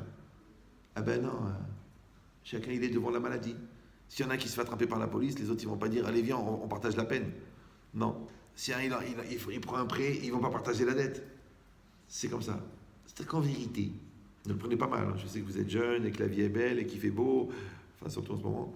Chaque fois que je viens, il pleut en ce moment. Je ne sais pas si... Personne ne me dit, ah, t'as amené le soleil. Non, ben non, là, j'amène la tempête. C'est ce qu'ils disent, pour rassurer, ouais. C'est comme les radins, ils disent, c'est l'intention qui compte. Maintenant, c'est quoi l'idée? C'est quoi l'idée? L'idée, c'est que si la personne, elle ne se donne pas les moyens d'être quelqu'un, je vous garantis qu'elle va être personne. Le problème, c'est que quand elle est personne, ça veut dire que l'espace, il est libre. Et on a dit que la loi en physique, c'est que le vide n'existe pas. Alors, de quoi il se remplit un vide de toi? De quoi il se remplit le vide de toi quand toi, tu n'es pas là? Parce qu'on est censé être moi et moi. Moi, qui est potentiel et moi qui est réel. Moi qui est enfant, moi qui est adulte. Moi qui est paresseux, moi qui veux réussir. Mais si je n'ai pas un moi qui va m'aider moi à devenir moi, alors c'est qui ce moi qui parle à la place de moi et qui n'est pas moi? Et la preuve, c'est que je le dis moi-même. Quand je me fais attraper, je dis c'était plus fort que moi. Alors quand il y a un truc en toi qui est plus fort que toi, c'est comme si je te prends la tête et je te la mets dans un pot de caca. Comme ça, trac, tu dis tiens, c'est bon pour le visage. Tu dis mais t'es malade, je vais te déchirer. Ok, mais si tu le fais toi-même, là tu dis que c'est la liberté. Mais si moi je te l'oblige, que tu me dis tu m'écrases, je vais te tuer. C'est bizarre, non? C'est bizarre. C'est que tu fais des choses débiles, tu fais des choses qui te détruisent, tu fais des choses qui te pourrissent, tu fais des choses qui te font rater l'essentiel de ta vie, mais quand ça vient de toi, t'appelles ça la liberté, et quand on te l'impose, t'appelles ça les camps de la mort. Ils sont bizarres les gens. Comme si d'être CON c'était une mitzvah, et d'être voyou c'est un chassid. Vous comprenez ou non? Mais Rabotai, excusez-moi, hein. C'est pas un problème de religion ça, c'est un problème de vie. Est-ce que tu aimes la vie? Est-ce que tu aimes la vie? Est-ce que la vie, elle vaut la peine? Est-ce que toi, tu vaux la peine? C'est ça qui est important. Est-ce que tu as une ambition? Est-ce que tu veux faire quelque chose de tes jours? Ou non? Alors, je sais ce que les gens ils disent. Moi aussi, j'étais jeune. Ils disent, moi, pas maintenant, plus tard, je veux m'amuser, j'ai pas la tête, ça me saoule, j'ai pas les nerfs. Mais je m'excuse, hein, ne le prenez pas mal. Hein. Vous savez ce que c'est ça? Vous la voyez celle-là ou non? Vous pouvez mettre la Inara, ça veut que dalle. Non, j'en ai une belle et je l'ai cachée parce que à chaque fois que je la montrais, après le verre il se pétait. Non, c'est un copain suisse, un gentil, il m'a offert une montre. Après, je ne savais pas, elle coûtait 4 000 €. Moi, je croyais que c'était genre. Après, je l'ai planquée. J'ai dit, celle-là, je la garde pour un mariage. Donc, celle-là, elle est là, vous pouvez la regarder. D'accord. Ça s'appelle Seconda. Ça veut dire c'est toujours celle qui vient en seconde. Parce que la première, tu la planques. Ouais. Ben, ça, c'est une montre. Alors, vous savez à quoi ça sert une montre? Ça sert à te rappeler que le temps passe. Moi, j'étais un malade mental, donc je ne peux pas vous souhaiter ça. Moi, j'étais un vrai malade. Ça veut dire que j'avais la hantise du temps. J'apprenais, je me suis entraîné des heures et des heures à réfléchir à 4 choses à la fois. C'est-à-dire que je parle avec quelqu'un, je réfléchis sur le sujet, en même temps j'ai un sujet philosophique sur lequel je réfléchis, en même temps que je parle avec la personne, en même temps j'imagine le scénario d'un roman que je dois écrire, et en même temps je réfléchis comment ça se fait que la peinture, elle tient mieux sur le bois que sur le métal. Les 4 en même temps. Pourquoi? Parce que je voulais utiliser 4 fois la même seconde. Et tu dis, mais à quoi ça sert? De toute façon, il faut vivre avec son temps, il faut penser à la vitesse qu'on pense. Mais j'avais peur. Pourquoi? Parce que je savais qu'à 20 ans, il allait falloir que je prenne les plus grands choix de ma vie. Et c'est là que je vais être brêle. Parce que rappelez-vous qu'entre 15 et 21 ans, tu choisis ton niveau intellectuel. Parce que je peux vous dire que si tu n'as pas fait 3-4 000 équations, ou si tu n'as pas fait 500 dapim en Ioun, tu es un Ahmad. C'est pas grave, il en faut. Et qui c'est qui va laver le parterre? C'est normal, d'accord. Après, qui c'est qui va acheter au détail? Si tout le monde devient grossiste, donc c'est normal, d'accord. Donc, si tu n'as pas développé ton niveau intellectuel, après, en fonction de ça, tu ne vas pas développer ton niveau professionnel, parce que c'est dur de rentrer dans une école d'ingénieur quand tu dis que 2 x 6, ça fait 22. C'est compliqué. Tu ne peux pas non plus être un Talmid Chacham, parce qu'il faut quand même un cerveau qui fonctionne régulièrement et assez puissamment. Donc, en fonction de ton niveau intellectuel, tu as choisi tes études. En fonction de ton niveau spirituel, parce que tu as fait tchouva ou tu n'as pas fait tchouva. Tu es avec Hachem ou pas avec Hachem. Or, je rappelle que ceux qui sont avec Hachem, Hachem s'occupe d'eux. Ceux qui ne sont pas avec Hachem, Hachem les inclut dans la globalité, ce qu'on appelle Hashgacha Klalit, de tous les pathos.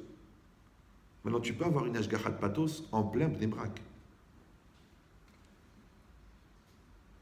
Je dis non, Shalom, c'est film. El Mazali Israël. Va étudier au lieu de parler de n'importe quoi. Le Sforno, il dit Rov Uma Israélit Tachat Mazal. La majorité du peuple d'Israël est soumise au Mazal. Parce que c'est quoi le Mazal? Le Mazal, c'est que quand tu n'entretiens pas une relation particulière avec Dieu, Dieu, il entretient une relation générale avec toi.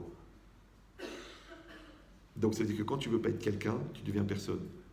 Et personne, c'est qui? C'est tout le monde. Maintenant, Dieu, il a une manière de gérer tout le monde et une manière de gérer quelqu'un. Maintenant, si toi, tu es unique, il va s'occuper de toi de manière unique.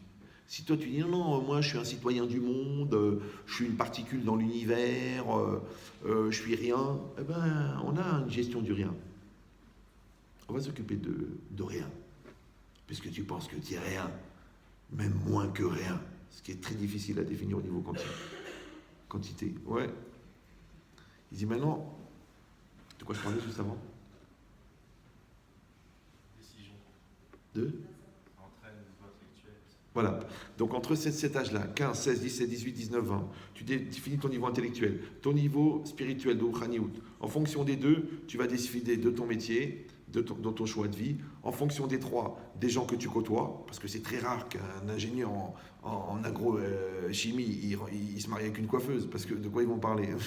D'accord?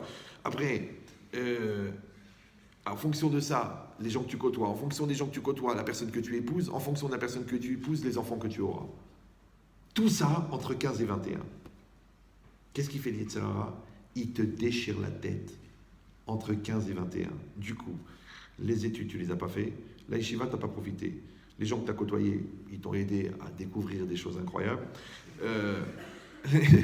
La personne que tu as côtoyée, tu es obligé de l'épouser parce qu'elle est enceinte. Qu'est-ce que tu veux faire? Mais Sinahmara, qu'est-ce que tu veux? Il en faut des vaches. D'accord.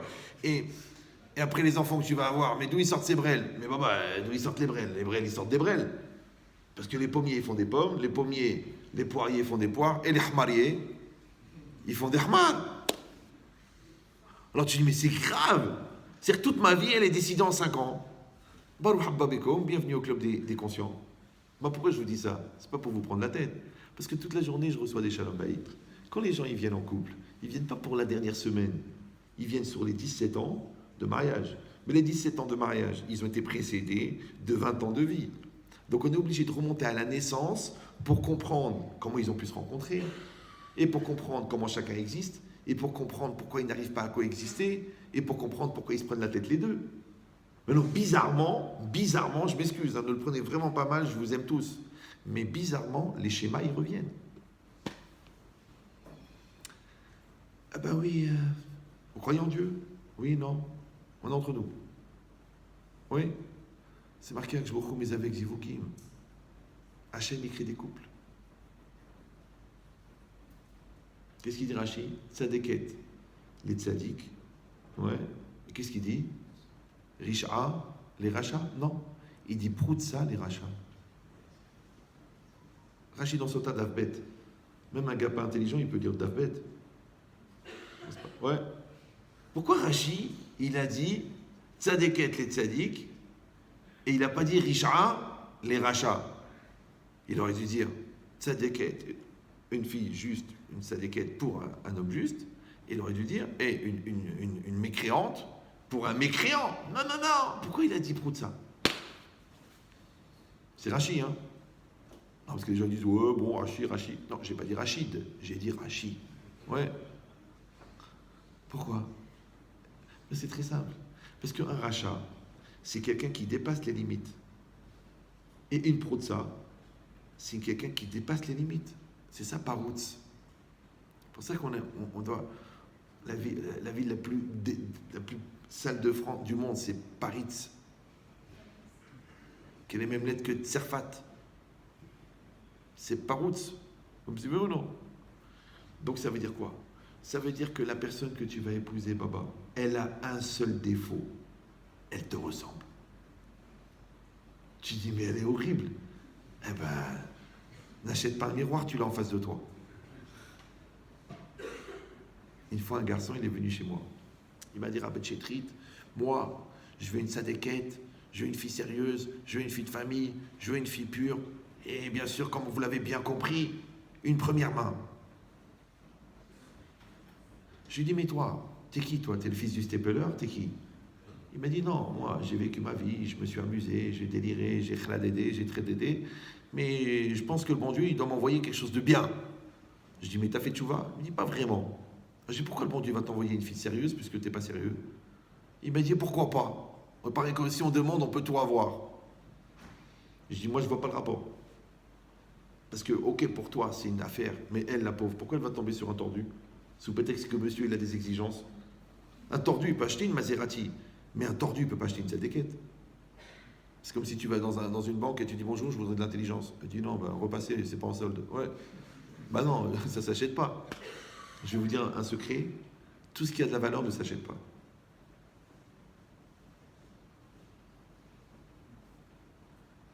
Tu mets les diamants, ça a de la valeur. Quand tu as perdu quelqu'un, achète 3 diamants, ça va te faire du bien. Ben non, ça n'a pas de valeur. Ah pourtant, c'est valorisé. Oui, c'est valorisé chez les gens qui n'ont pas de valeur. Alors il m'a dit, moi je vais la trouver la fille, puisque vous pensez que je ne peux pas la trouver.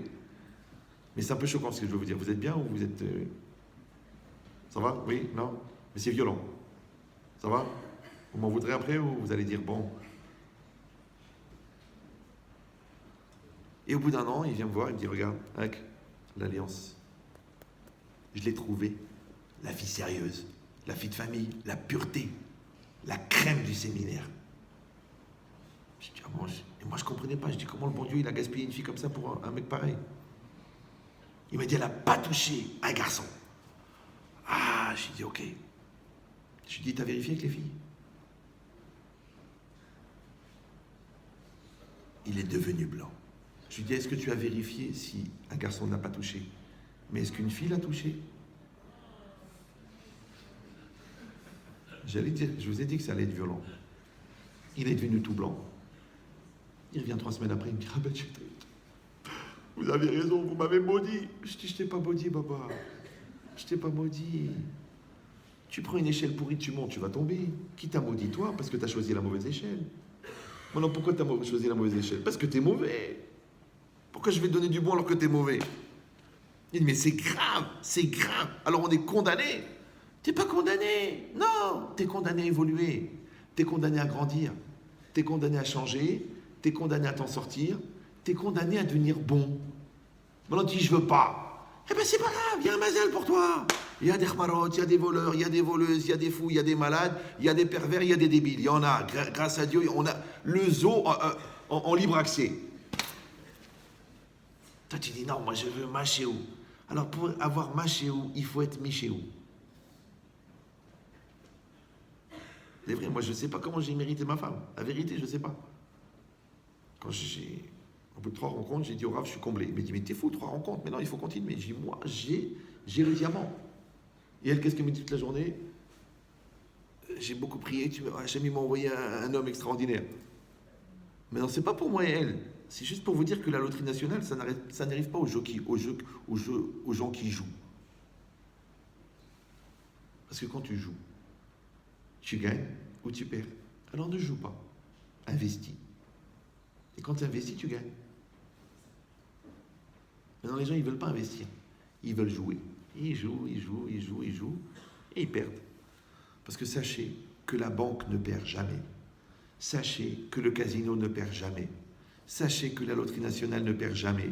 Pourquoi? Parce que tant qu'il y aura des pigeons, elle va s'enrichir. Maintenant, quand tu joues à un jeu où il y a une chance sur 16 millions d'avoir la réussite, d'avoir les numéros dans l'ordre, c'est pas que tu es brêle. C'est que tu es tellement paresseux que tu espères que la vie, elle va faire la chose à ta place. Ça s'appelle tirage au sort. Mais si tu veux gagner 32 millions d'euros, tu veux, emprunte 30 000 euros à des copains, lance-toi dans l'immobilier, travaille jour et nuit pendant 30 ans, et tu auras les 30 millions d'euros. Tu les auras, pourquoi pas? Mais pourquoi pas? Tu veux finir le chasse? C'est DAF après DAF. Vas-y, fais-le. Ah, c'est pas évident, il y a des dapim plus longs, plus épais, des fois il y a des mots en araméen. Ok, je comprends pas, tu as appris le japonais pour faire du commerce. Et finalement, tu as travaillé dans la restauration. Et quand je te dis d'apprendre l'araméen, tu me dis à quoi ça sert? Donc toute la vie, c'est comme ça. En fait, la vie, vous avez compris maintenant, c'est les moyens que tu te donnes pour devenir toi. C'est les moyens que tu te donnes pour devenir un serviteur d'Hachem. Et serviteur d'Hachem, c'est ça la vraie liberté. Toujours les gens ils me disent, oui mais Rabban Chetrit, est-ce que vous ne pensez pas que la religion c'est une forme d'obscurantisme, une forme de blocage, une forme de névrose? Je dis, mais t'as vu ma gueule? Tu m'as déjà vu faire la tête? T'as vu que je me suis écroulé devant une situation? T'as pas vu que le gars qui te soigne, c'est moi qui le soigne? C'est quand même bizarre, non? Moi, j'ai pas fait d'études de psychologie. Et toi, le mec qui te soigne, il m'appelle pour que je le soigne. Alors j'ai dit, c'est qui le malade? Donc tu es soigné par un malade, et moi je soigne le malade qui te soigne. Et moi je suis mal dans ma tête. Tu m'as vu moi être mal, tu m'as vu être tordu, tu m'as vu être stressé, tu m'as vu. Alors, comment j'ai fait? J'ai travaillé. C'est pour ça que je vous ai parlé de l'âge. Bon, maintenant je ne sais pas si moi je suis une règle, j'en sais rien, si je suis un conseil, je ne sais pas. Mais moi j'ai commencé à 13 ans. 13 ans. Avec des proverbes débiles, des proverbes débiles. Genre, si tu vois un géant, regarde bien si ce n'est pas l'ombre d'un pygmée.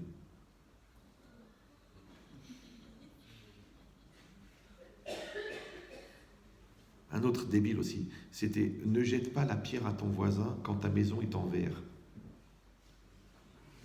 Parce que quand le caillou il va revenir, ne dis pas il m'a éclaté. Mais ta maison elle est en verre. J'ai commencé avec des proverbes à 13 ans. D'accord? À 17 ans, je dictais des dissertations de philosophie à des gars qui étaient en 4e année d'Hippocane, c'est-à-dire que ça faisait 4 ans qu'ils faisaient de la philo de haut niveau après le bac. Alors je ne vous dis pas ça pour vous impressionner, je vous dis seulement quelqu'un qui a un cerveau moyen et qui l'utilise de manière intense, il peut faire quelque chose avec sa tête.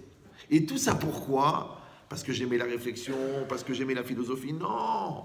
Parce que j'avais peur d'être Armal. J'avais peur. J'avais peur que les choix ne m'appartiennent pas. J'avais peur qu'à 20 ans, on me pose des grosses questions et que je ne peux pas répondre parce que je n'ai pas la tête. J'avais peur que sur des questions qui me concernent, je dis je ne sais pas. Et ça me tue. Moi, mes enfants, je les ai traumatisés. Ils savent ça, ils le savent. Depuis qu'ils étaient petits, quand ils avaient une chose qui les touchait, je leur disais mais c'est quoi? Pourquoi tu as fait ça? Pourquoi tu as réagi comme ça? Ouais. Et qu'est-ce qu'elle disait la personne? Qu'est-ce qu'il me dit l'enfant? Je ne sais pas. Je dis, comment tu sais pas? Un truc de ta vie à toi, tu sais pas. Pourquoi tu as volé? Pourquoi tu as menti? Je sais pas. Pourquoi tu t'es caché? Pourquoi tu as honte de dire ce que tu as fait? Je sais pas. Pourquoi tu as choisi ce choix-là? Pourquoi celui-là? Pourquoi tu pleures? Pourquoi tu rigoles? Je sais pas. Tu dis je sais pas sur un truc qui est ta vie? Mais c'est un vrai problème. Rabotaï, c'est pas grave de ne pas être religieux, mais c'est très grave de ne pas vivre sa vie. Maintenant, le jour où tu vas vivre ta vie, tu vas te rendre compte que d'être religieux, c'est une manière d'optimiser sa vie. Et je vous promets que moi, je ne suis pas dans une logique de baratin. C'est-à-dire, genre, je vous vends de la marchandise qui s'appelle la Torah. Ça ne m'intéresse pas, moi. Qu'il y ait plus de brel dans la Torah, ça ne m'intéresse pas. Je préfère qu'ils restent dehors. Ouais. Parce qu'après, il faut les légitimer, il faut créer des chivotes pour eux, il faut leur faire des shidduchim, il faut gérer leurs enfants débiles. Il vaut mieux qu'ils restent dehors, c'est plus facile. Quand j'ai commencé à retourner un peu à la synagogue et tout, alors il y avait à l'époque, il y avait l'ambiance, c'était très, très, très à la mode, les Chabad. Très à la mode. Bon, vous étiez même pas nés. Ils ont fait Seudat Mashiach. Donc les gars, ils m'ont dit, tiens, tu viens cet après-midi, il y a Seudat Mashiach. Mais Seudat Mashiach, c'est un minag, chez certains chassidim, c'est de reboire les 4 verres de vin et de manger le kazaï de matzah, le dernier jour de Pessah. Bon, et on était là-bas. Moi, j'ai rien contre les Chabad, je les adore, ils font un travail extraordinaire, mais rien que l'événement, comment il est intéressant. Et on était tous là-bas en train de chanter. Et le vin qui coulait à flot, et les trucs, et les matzot, et le vin. Et les gars, ils criaient. Ils disaient, allez, l'année prochaine, tu vas être Rabbin. L'année prochaine, tu vas être Rabbin. L'année prochaine, tu vas être Rabbin. En train de crier comme ça, un stress, un truc incroyable. Et moi, le gars, il était en face de moi, en train de me crier dessus. Et puis au bout d'une heure que j'ai eu de la peine, j'ai dit, il va perdre la voix, le pauvre. Je lui ai dit, j'ai bu que du jus de raisin.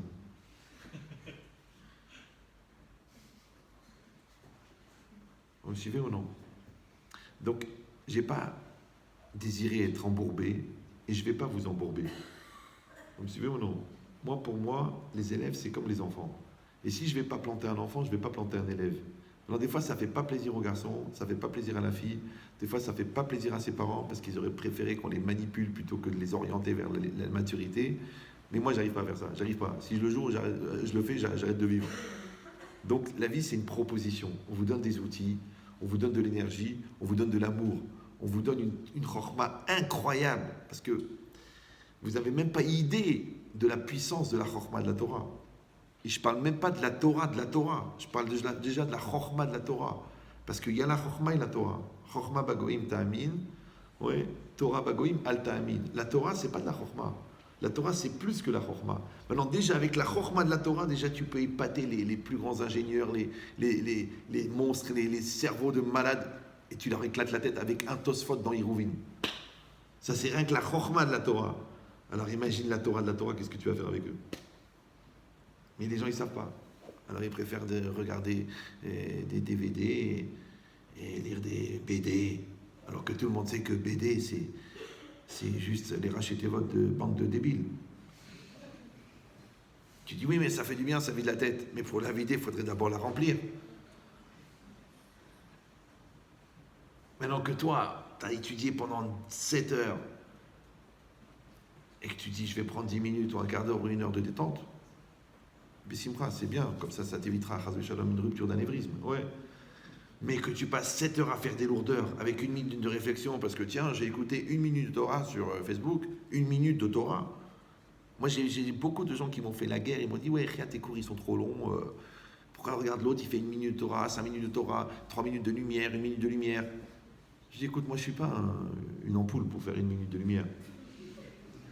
Moi je te donne 1 heure et demie, parce qu'en 1 heure et demie, si Dieu veut, tu sors pas le même que t'es rentré.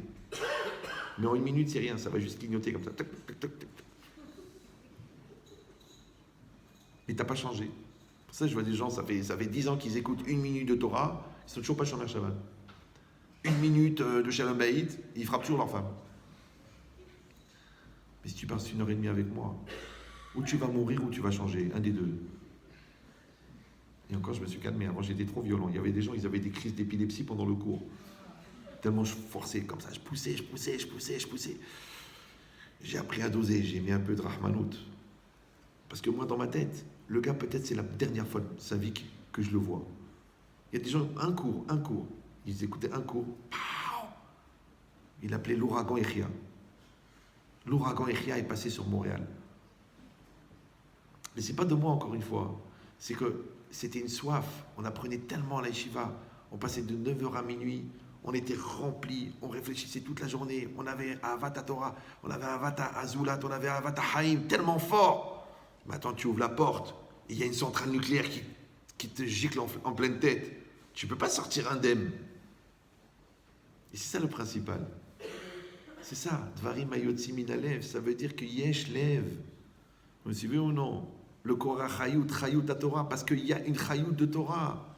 Mais si tu laisses la Torah comme ça, vide, comme sèche comme le papier, ouais, froide, comme le marbre, après tu dis, ça me fait rien, je suis pas sensible, franchement ça me touche pas, celui-là il est plus intéressant, celui-là est moins intéressant. Mais nous, la yeshiva, toutes les semaines on voulait mourir. Toutes les semaines on voulait partir, tellement ils nous tuaient.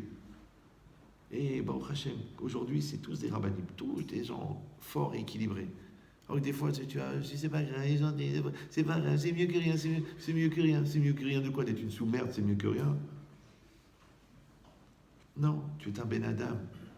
Hachem, il a misé sur toi, il t'a donné une Neshama, il t'a donné la Torah, il t'a fait naître dans le peuple extraordinaire, avec une destinée incroyable, et toi, tu te permets de te pourrir, de te salir, de te polluer et de perdre ton temps et de perdre ta vie, jusqu'à ce que le Satan, il est tellement dégoûté de ta lourdeur qu'il va te laisser réfléchir et tu vas ouvrir les yeux, tu vas dire « Oh, mais je suis fou !»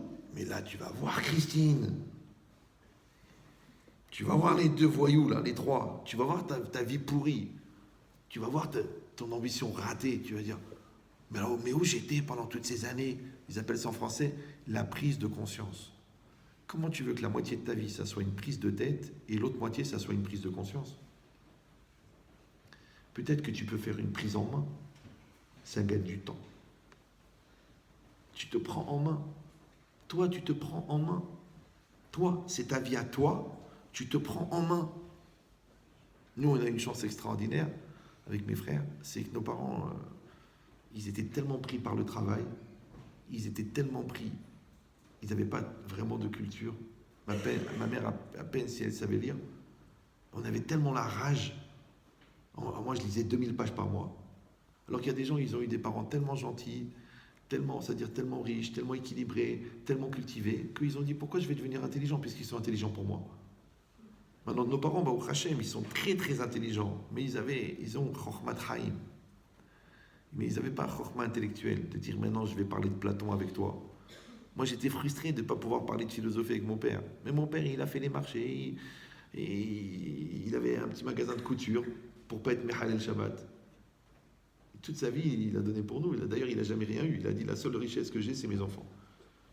Et nous, on veut des appartements, des immeubles. Et les enfants, Ouais. Donc c'est ça l'idée. L'idée c'est que chacun, il se demande jusqu'à quel point lui-même, il doit se juger avec positivement. Oui, c'est ça, Vedanet Kol Adam Zekavsrut, juge tout homme positivement. Alors moi je te dis un truc, commence par toi. Commence par toi. Alors c'est quoi juger positivement? Encore une fois, c'est pas le niya de dire écoute, de toute façon, écoute, tout le monde est beau, tout le monde est gentil, le Père Noël est... Non, pas du tout. Non, je m'excuse, c'est la période, j'ai pas délocalisé. Mais c'est quoi l'idée?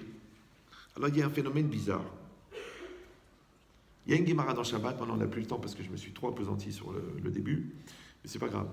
Il y a une Gemara dans Shabbat incroyable. D'ailleurs, elle est sur le Le Kav Zechut. Kav Zechut, elle est Daf Kuf Kav Zain.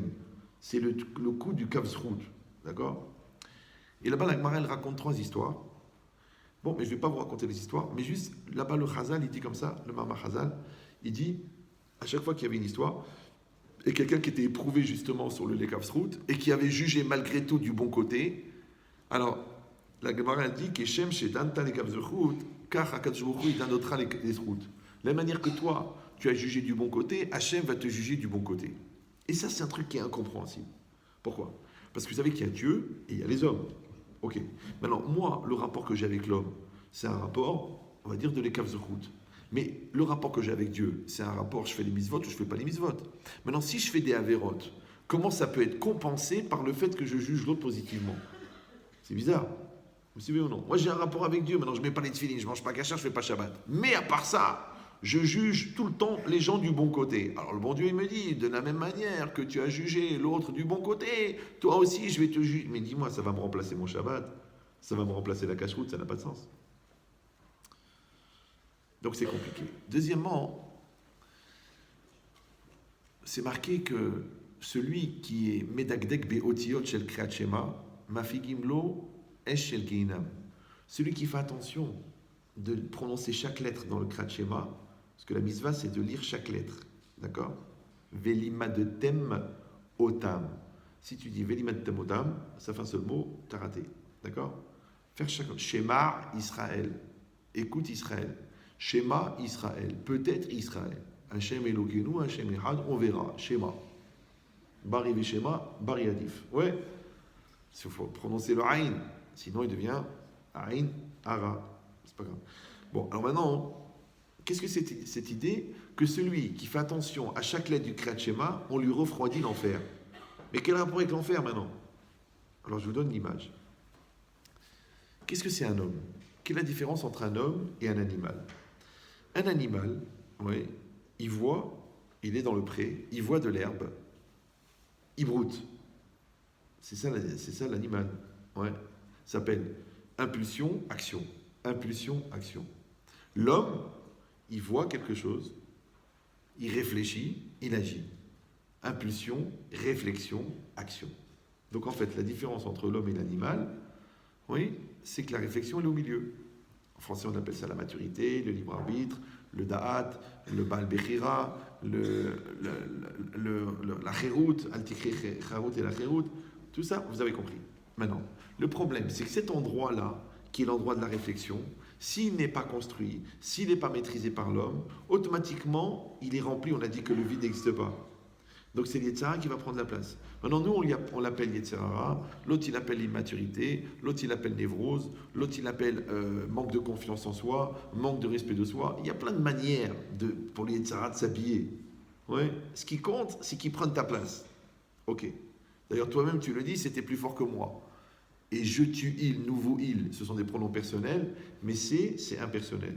Donc quand tu dis c'était plus fort que moi, ça veut dire qu'il y a un truc en moi qui n'est pas moi et qui est plus fort que moi. Déjà au niveau psychiatrique, c'est intéressant. Ouais. Donc si c'est ça maintenant, quand la personne, elle est devant la réalité, la vie c'est quoi? C'est une série de diapositives. Le bon Dieu, il a donné le programme, ça s'appelle la Torah. L'école s'appelle la vie. Le bon Dieu, c'est le directeur d'école. Le professeur de travaux dirigés qui va te donner les exercices, c'est l'Yetzirah. C'est pour ça qu'on l'appelle Tov quand tu l'utilises et Ra quand tu le subis. Et les épreuves, eh ben c'est tous les exercices que tu vas faire dans ta vie.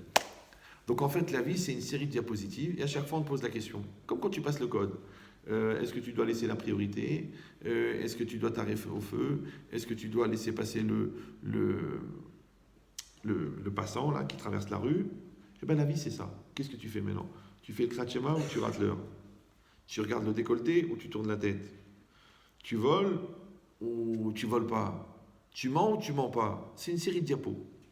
Chaque diapo, il est déjà calculé. Parce que selon le tikkun que tu dois faire dans ta neshama, le bon Dieu, il t'a déjà calculé tous les événements qui vont t'arriver. Il t'a juste pas calculé qu'est-ce que tu vas faire avec les événements. Est-ce que tu vas Yotse Tzadik ou Yotse Racha? Mais il te donne le niveau intellectuel, il te donne la famille dont tu as besoin, il te donne les professeurs, il te donne les rabbinim, il te donne même les mauvaises influences, il te donne même les voyous qui te pour la tête, il te donne même la rue, il te donne même la facilité, il te donne même le vendeur qui tourne la tête juste au moment où tu as envie de voler. Tout ça, c'est Mina Shamaï. Mais si tu vas le faire ou non, ça c'est toi. Non, parce que les gens, ils veulent la liberté, mais ils ne veulent pas l'assumer. Les gens, ils veulent être libres. Je vais être libre, je vais être libre. Attends. Si tu es libre, ça veut dire que tu es libre. Qu'il t'arrive du bien ou qu'il t'arrive du mal.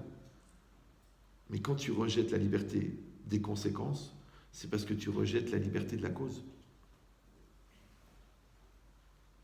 C'est pour ça que les gens immatures ne supportent pas d'être remis en cause. Mais c'est quoi être remis en cause? C'est qu'on te dit que tu es la cause. Tu es mis, on te prend toi et on te met en cause. On te met en cause. La mise en cause. Mais les gens qui ne veulent pas la conséquence, qu'est-ce qu'ils font? D'ailleurs, ils mentent. C'est pas moi, et c'est pas de ma faute, et de toute façon, je m'en fiche, et de toute façon, je m'en tape. Donc, comme ils ne veulent pas la conséquence, ils ne veulent pas la cause. Le problème, c'est que quand tu n'as pas assumé la conséquence, tu ne peux pas utiliser la cause, puisque tu penses que tu n'es pas la cause.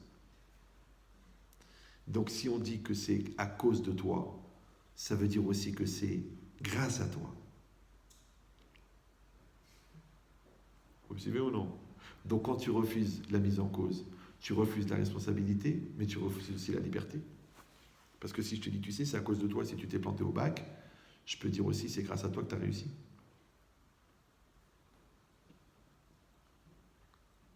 Maintenant, la liberté, c'est d'accepter d'être la cause. Maintenant, comment tu reconnais quelqu'un qui accepte la cause?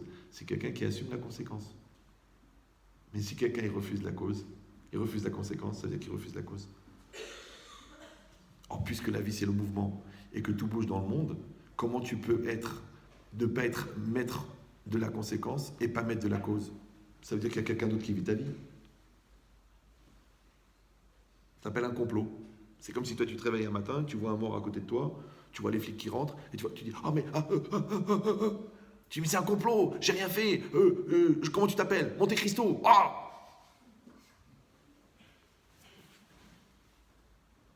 Mais si tu sens que ta vie est un complot, c'est que tu n'as rien fait pour que ça arrive. Donc il faut revendiquer la liberté. Qu'est-ce qui est marqué? Aroskin Batora, Elu En Benechorin. Tu me demandes quoi, il est libre, le gars, il est devant sa Gemara, toute la journée enfermé, il est libre de quoi? Je te dis pourquoi. La Torah, c'est pas la Torah qui rend libre. Non, c'est toutes les midotes qu'il faut pour avoir droit à la Torah qui t'obligent à être libre. C'est comme un patron. Un patron, il est mature. Pourquoi? Parce qu'il est patron. Mais non, tu prends un Brel, tu le nommes patron, il est mature. Non. Mais le mec, tout ce qu'il a fait pour devenir patron, ça a fait qu'il est devenu mature. Ça s'appelle le secret de Schwarzenegger. Vous connaissez celui-là, non? Vous avez entendu parler de Schwarzenegger?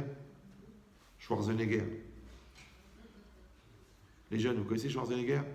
Oui, non? C'est pas vraiment de votre âge. Vous connaissez ou non? Alors, il y a le secret de Schwarzenegger. C'est un gars, il a été voir le Schwarzenegger Rebbe, le rav du culturisme. Il lui a dit, je voudrais devenir comme vous, Schwarzenegger. Le gars, il a dit, il n'y a pas de problème. Il dit, quel est votre secret? Et il dit, mon secret, il est caché dans une montagne de granit en plein milieu de l'Himalaya. Ah bon, qu'est-ce qu'il faut faire? Il faut aller là-bas, c'est à 600 km à pied dans la jungle. Et quand tu arrives à la montagne de granit, il n'y a qu'une pelle et une pioche et un marteau. Et tu vas casser, et tu vas creuser 152 mètres à l'intérieur de la roche. Et au bout, tu vas trouver une petite caverne. Et dans cette caverne, il y a un coffre. Et dans le coffre, il y a le secret de Schwarzenegger. Waouh! Le gars, il dit, ok, il y va. Il est comme ça, maigrichon, 42 kilos. Son short, il pèse plus lourd que lui. Il va en Amazonie, il traverse les 600 kilomètres. Il arrive là-bas avec les araignées, le chevaux, les chiens, les mangues. Il voit la montagne en granit et il y va. Ça lui prend 6 mois. Il casse. Il creuse les 153 mètres. Il arrive, il trouve le coffret. Waouh! Il va faire honte à Indiana, d'accord? Et là, il ouvre le coffret. Et là, il y a le papier, il y a le secret.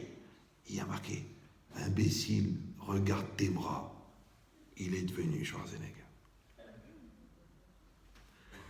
Ça veut dire que le secret, c'est pas ce qu'il a trouvé à la fin. Le secret, c'est la démarche qu'il a fait pour y arriver. Et je vais vous dire pourquoi. Dans la religion, c'est pareil. Le secret, c'est pas ce que tu es devenu. Le secret, c'est les efforts que tu as fait pour y arriver. Tu veux la preuve? Mais ne le prenez pas mal. Je sais qu'il y a beaucoup de gens qui ont de l'espoir. Mais le résultat ne nous appartient pas. Donc, qu'est-ce qu'il nous reste? L'effort pour y arriver. Donc, on n'est pas jugé sur le résultat. On est jugé sur l'effort. C'est pour ça que l'effort, ça s'écrit effort. Effort. E-S-T-F-O-R-T. Effort. Tu es fort. T-U-E-2-F-O-R-T. Ça a l'air d'un jeu de mots. C'est vrai. Mais les jeux de mots, j'ai arrêté quand j'avais 8 ans. Non, même quand je dis un jeu de mots dans un cours, il y a un chidouche dans le jeu de mots. Et les gens, ils prennent pas le temps parce que ça va trop vite. Alors, je vous donne une idée. C'est marqué Ezeu Gibor, Akovesh et Titzrou. Qui est l'homme fort? Celui qui maîtrise son Yetzirah.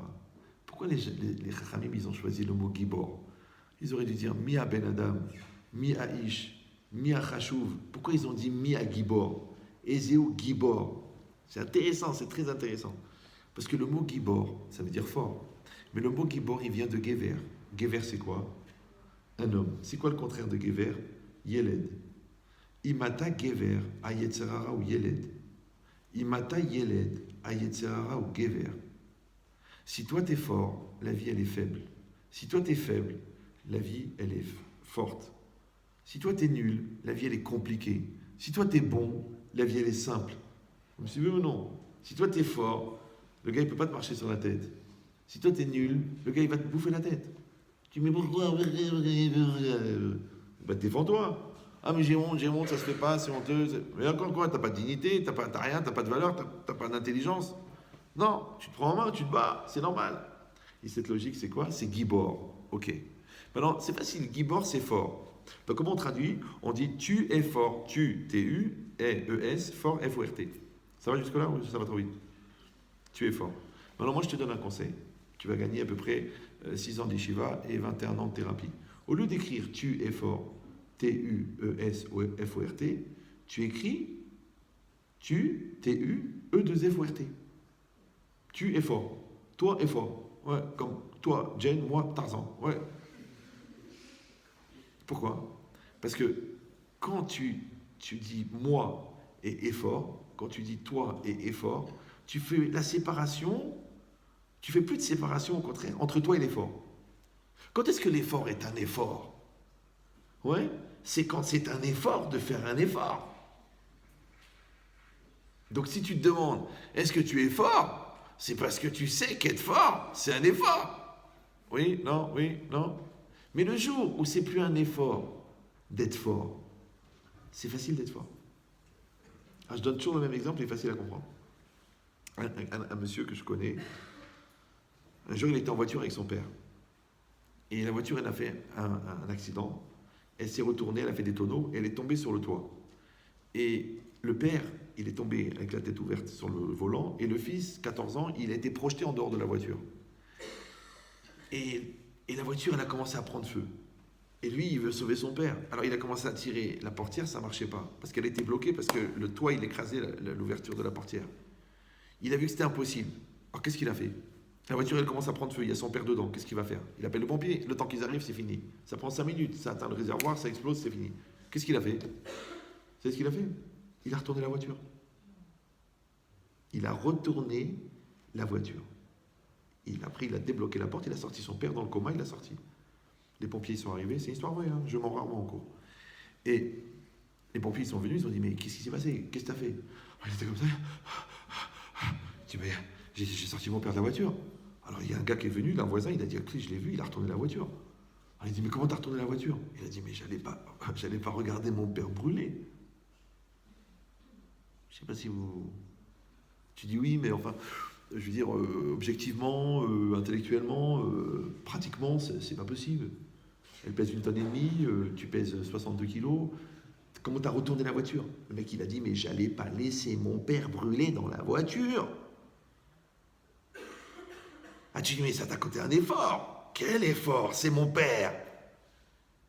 Qu'est-ce qu'il a fait? Il a enlevé le ES. Oui, il a dit, moi, effort. Un jour, tu vas dire moi et le chasse. Il n'y a plus d'effort. Tu vas dire moi et ma femme. Il n'y a plus d'effort. Tu vas dire moi et Dieu. Il n'y a plus d'effort. Tu sais pourquoi il y a un effort? Parce que tu mets le S au milieu. Est-ce que je suis capable? Est-ce que c'est nécessaire? Est-ce que c'est important? Est-ce que c'est écrit quelque part? Est-ce que ça vaut la peine? Est-ce que c'est intéressant? Mais enlève les S. Tu sais comment ça s'appelle enlever le S? Parce que le ES, c'est le E. Le E, c'est quoi? C'est le nefesh. Tu enlèves le nefesh. Comment on appelle ça? Messirut nefesh. Vous suivez ou non? Enlève le nefesh. Tu vois ta femme, elle est fatiguée. Lève-toi et aide-la. Ah non, c'est pas mon rôle, chacun son truc. Moi, j'étais au collège toute la journée. Alors meurs.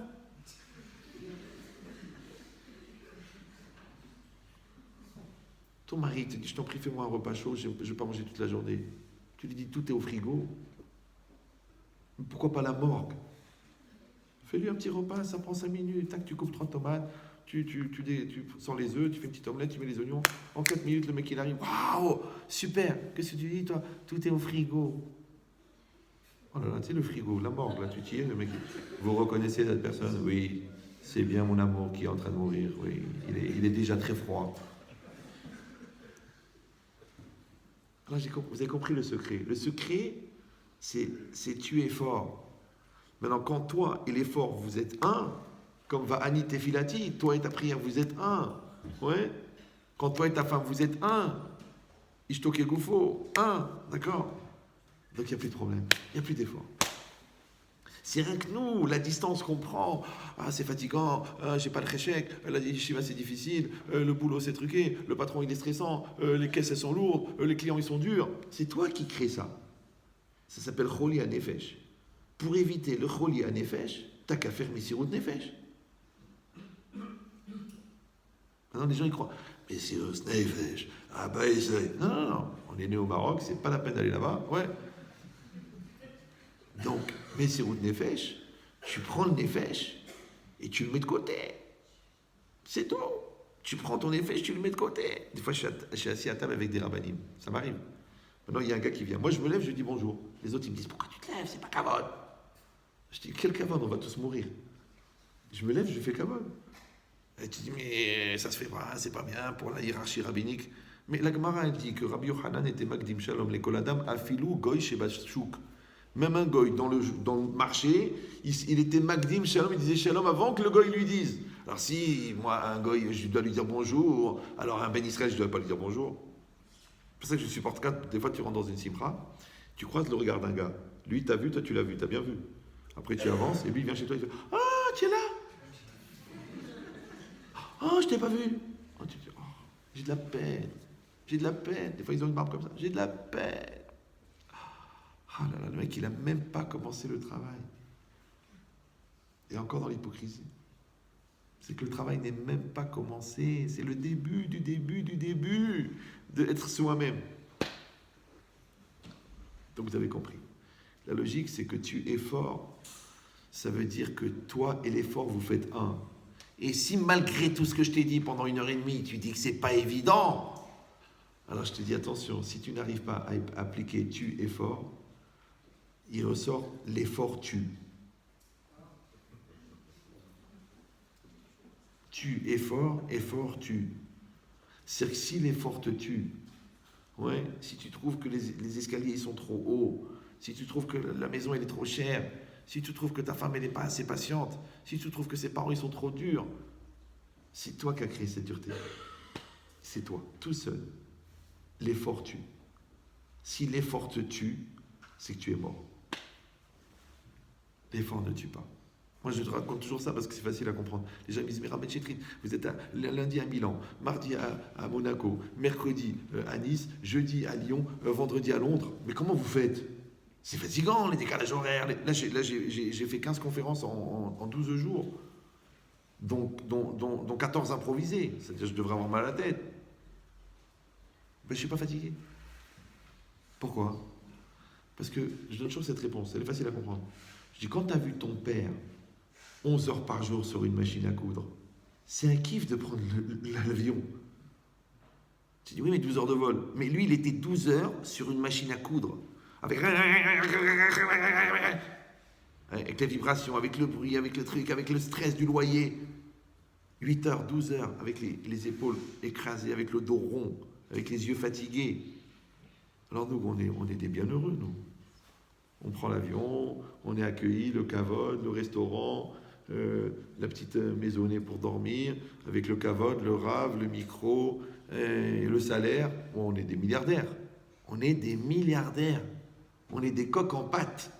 Alors comment on va faire pour se plaindre? Je sais ce que vous allez dire. Ok, les voyages, ok, les avantages, ok, le kavod, mais quand même, c'est pas évident. Alors je vous dis cette phrase, après je vous laisse tranquille. Dans la vie, retenez ça de Ben Chetrit, tant qu'il est là, profitez. Dans la vie, ce qui est évident, c'est ce qui est évident. Et ce qui n'est pas évident, c'est ce qui n'est pas évident. Je sais, vous allez dire, c'était pas la peine de venir de France. Même Bichlal de venir de la rue pour dire ça. Non, jamais j'ai dit des bêtises, j'ai pas le temps. Tout à l'heure, ce garçon-là, il a sauvé la voiture. On a dit pourquoi? Parce que c'était évident. Mais si lui, il avait dit, mais ça pèse 1,5 tonnes, j'ai 14 ans, c'est impossible, papa va mourir, il aurait rendu, c'est pas évident. Donc ce qui n'est pas évident, c'est ce que tu as rendu pas évident. Maintenant, celui-là, il a dit, évident que cette année, je finis le chasse. Évident que je vais m'arranger avec ma femme. Évident que je vais sauver mon fils. Évident que je vais trouver les 200 000 $ pour payer la chimio à mon cousin. Évident. Ce qui est évident, c'est ce qui est évident. Parce que tu l'as rendu évident. Ce qu'on appelle Emunah Pshuta ou Bitachon Gadol, selon les madrigotes. Mais ce qui n'est pas évident, c'est ce que toi tu as rendu pas évident, en te coupant les bras, en te coupant les jambes, en disant de toute façon je suis pas capable, de toute façon j'ai pas la tête, comme les gens ils disent j'arrive pas à m'asseoir, c'est pour ça que j'ai quitté la yeshiva. Écoute, il y a un seul endroit où on peut pas rester toute sa vie, c'est les toilettes. C'est quoi, j'arrive pas à t'asseoir? T'arrives pas à t'asseoir à la yeshiva pendant 2 heures et t'arrives à rester 3 heures sur la PS4? C'est quoi, j'arrive pas à m'asseoir? Non, ça s'appelle du FTG. FTG, c'est une norme. C'est foutage de gueule. Maintenant, quand toi, tu n'es pas capable de mesurer combien toi-même tu te fous de toi, tu dois bien réfléchir que tu n'as même pas commencé à vivre ta vie, puisqu'il y a quelqu'un qui se fout de toi et qui t'emmène là où il veut. Donc, vous retenez 2 choses ce soir. Tu es fort ou efforts-tu. Ouais. Et ce qui est évident, c'est ce qui est évident. Alors, Bezrat Hashem, moi je vais revenir une fois par mois. Je peux parler encore pendant toute la nuit, hein. Mais je ne veux pas exagérer parce que c'est quand ça devient trop long qu'on commence à oublier ce qu'on a appris au début. Et je voulais vous dire que je vais venir une fois par mois, Bezrat Hashem, si Hashem me donne la santé et la savlanout de ma femme et de mes enfants, les pauvres. Et je voudrais donner un cours pour les jeunes chaque mois. Alors je ne sais pas, peut-être vous êtes déçus, peut-être il vous a saoulé. En tout cas, moi je vous ai donné le meilleur de moi-même. Et j'espère qu'on va se revoir, Bezrat Hashem, pour continuer à travailler ensemble. Parce qu'on a beaucoup à faire. On a une mission, on a une vie à réussir. Alors je vois aujourd'hui des gens qui étaient des élèves il y a 25 ans. Et je vois, Baruch Hashem, ils ont bien travaillé. On voit leurs enfants, on voit qu'ils ont fait le boulot. Alors vous aussi, Bezrat Hashem, on va faire le travail pour que dans 25 ans, on soit fiers de s'être rencontrés. Voilà. Non, il ne faut pas applaudir, ça, il faut garder pour Gad. On va dédier le cours par contre pour la réfoua chez les